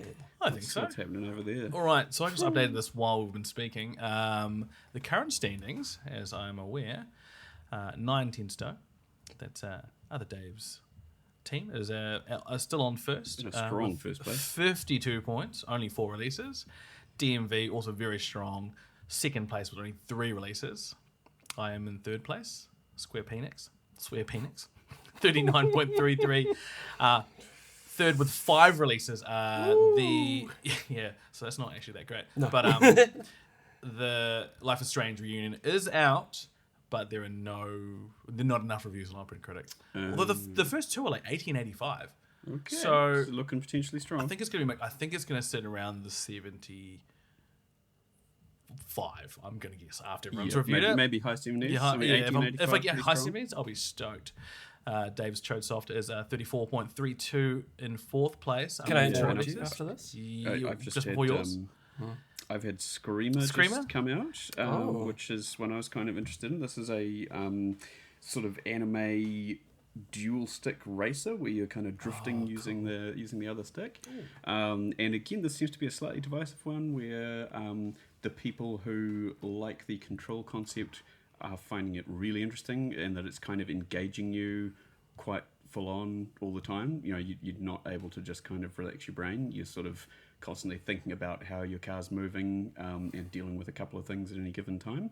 And yeah, some people love that. Some people are not into it. Not about it. And it sounds like it's surrounded by a lot of kind of anime story stuff that a lot of people are not finding particularly interesting. Oh, okay. So yeah, it seems to have averaged out at the moment at about a 79, which is pretty strong. Like, Good, 9 points. People are enjoying it as a racing game, and maybe not enjoying it so much as a sort of weird anime story. Anime visual novel. But yeah, I'm pretty happy with that. That's a good one on my my board. And of course, the last one I had was Crimson Desert, which is kind of sticking it out at an 80 with the reviews just all over the place. But overall, still pretty strong. So Looking solid. Yeah. Can I just preface my score? That You can. technically, I've got points on the board. Well, they're negative points. there's a minus in front of it. Yeah. I was like, is there another game that came out that wasn't Crimson Desert? So yeah, Nato, you might have counterpicked Crimson Desert, huh? Oh yeah. So in the league, when you counterpick a game, you get the inverse of the points you would have scored. So the other person would have scored. So or did score actually. So Dave's scored 9 points. He's just 79. holding on to them for me. Yeah. Just looking after them. If the game bricks hard out and everyone just re-reviews it, then you might be right. But I think At this point, it looks like we're pretty locked into 10 and minus 10 yeah. respectively. And minus 9.19. The points, the points are locked in at the end of this year. End of the year, So there's still time for Could still things change. to happen. You can influence things, Nathan, if you like. You can try and influence. Well, there was that little brief moment where someone said they found AI art in Crimson Desert, and I don't know. Like, do you feel like once the reviews are in that they will ever change? There's usually a dip, and Right. then it sort of stays for the Tends rest of the year. to get locked in pretty hard after So a if certain like point. big news come out if they discovered like some crazy thing, like AI voice, blah blah blah. Probably is already, yeah. present I mean, in the game. main thing is most outlets aren't really revisiting their reviews after a certain point anyway, just because there's not much point. So yeah, after a couple of weeks, you generally end up with it sort of sitting pretty much final. 1 or 2 points below Yeah. the initial day. That's What kinda you're saying usually it. is I've got no chance. For that particular title, well, the fact that someone I went back and saw that I was the one who counterpicked the unannounced mainline 3D Mario platform. Oh, there you so go. I am a bit nervous about that because isn't that? Or is that 2027? Well, they haven't. That's basically confirmed to not be happening this year. Yeah, So it's just you're, 0 you're points. sorted. You're That's good. sorted. You don't need to worry that's about good. that. Oh, that's right. Yeah. Then I'm good. I did pick Slay the Spire II though, but that doesn't count. Yes, because unfortunately, Slay the Spire II is not releasing out of early access until next year. Yeah, kind of yeah, confirmed yeah, now. yeah. How are we going to get points for that fun? I guess because some do get reviewed. And if there's enough reviews. So with early access titles, you only get points if it comes to 1.0. Oh, and then gets Yeah, reviewed. yeah, Oh, that means yeah. one way to look at it is that no one should be scoring any points for that category. I don't think. Yeah, I think most of us are going to run into problems with that one. Ultra Kill is my pick. Apparently, I don't know. For counter? Yeah, no, for my flex. Yep. Yeah. I've got one more. I've got one No, more sorry, it's not slot, mine. one more Mine's- counter pick open, and it's tough. Celeste. Like every now and again, I'll go in there and be like, There's a lot of good stuff supposed to be happening. So yeah, I'm in the same Yeah, situation. I've got an open counter pick as well, and Yeah. I cannot figure out what to pick with it because, yeah, there's a lot of good looking gaming material coming out this year, which is great. yeah. You bet Life is Strange. It might be negative.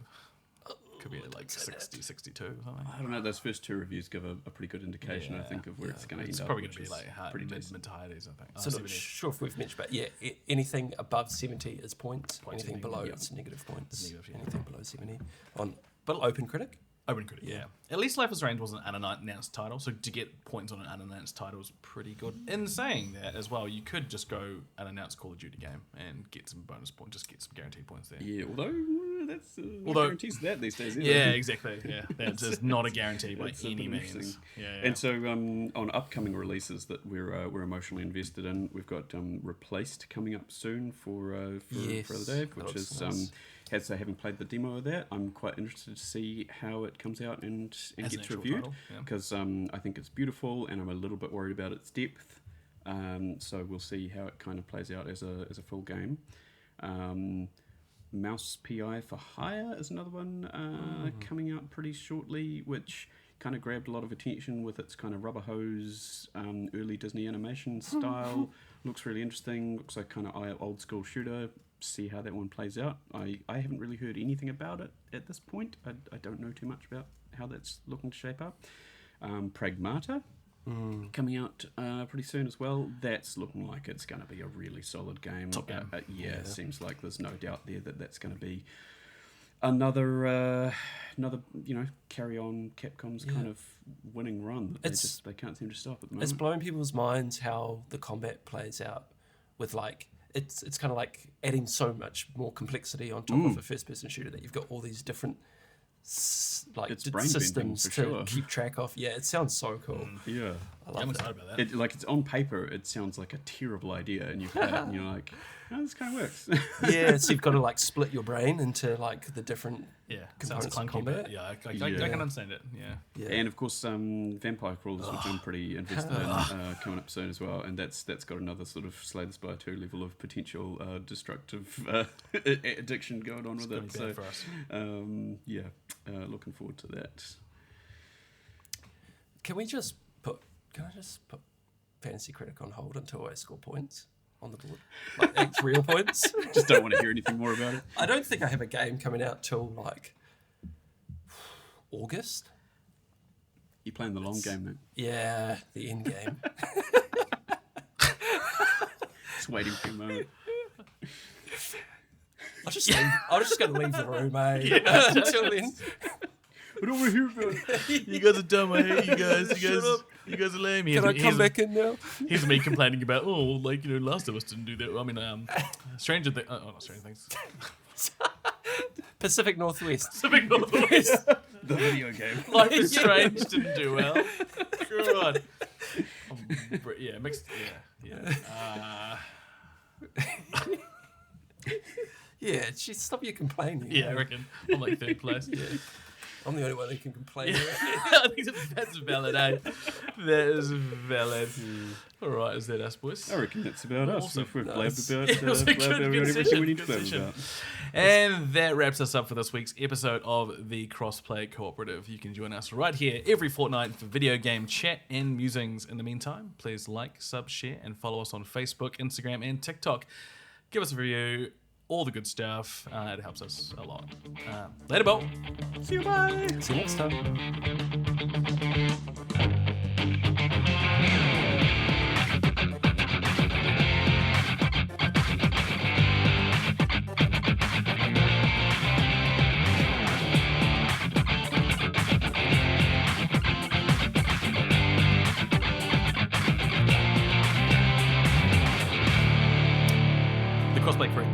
The Crossplay Coop. Jesus. It's the most I managed to irritating nail. I managed to nail the intro. And I was like, yes, I didn't have to like. The Crossplay Cooperative is hosted by Len, Nate, and Dave, with music and editing done by myself. The Crossplay Cooperative is a podcast by From Silence Productions. Not a single raccoon was harmed in the recording of this podcast. Thanks, mate.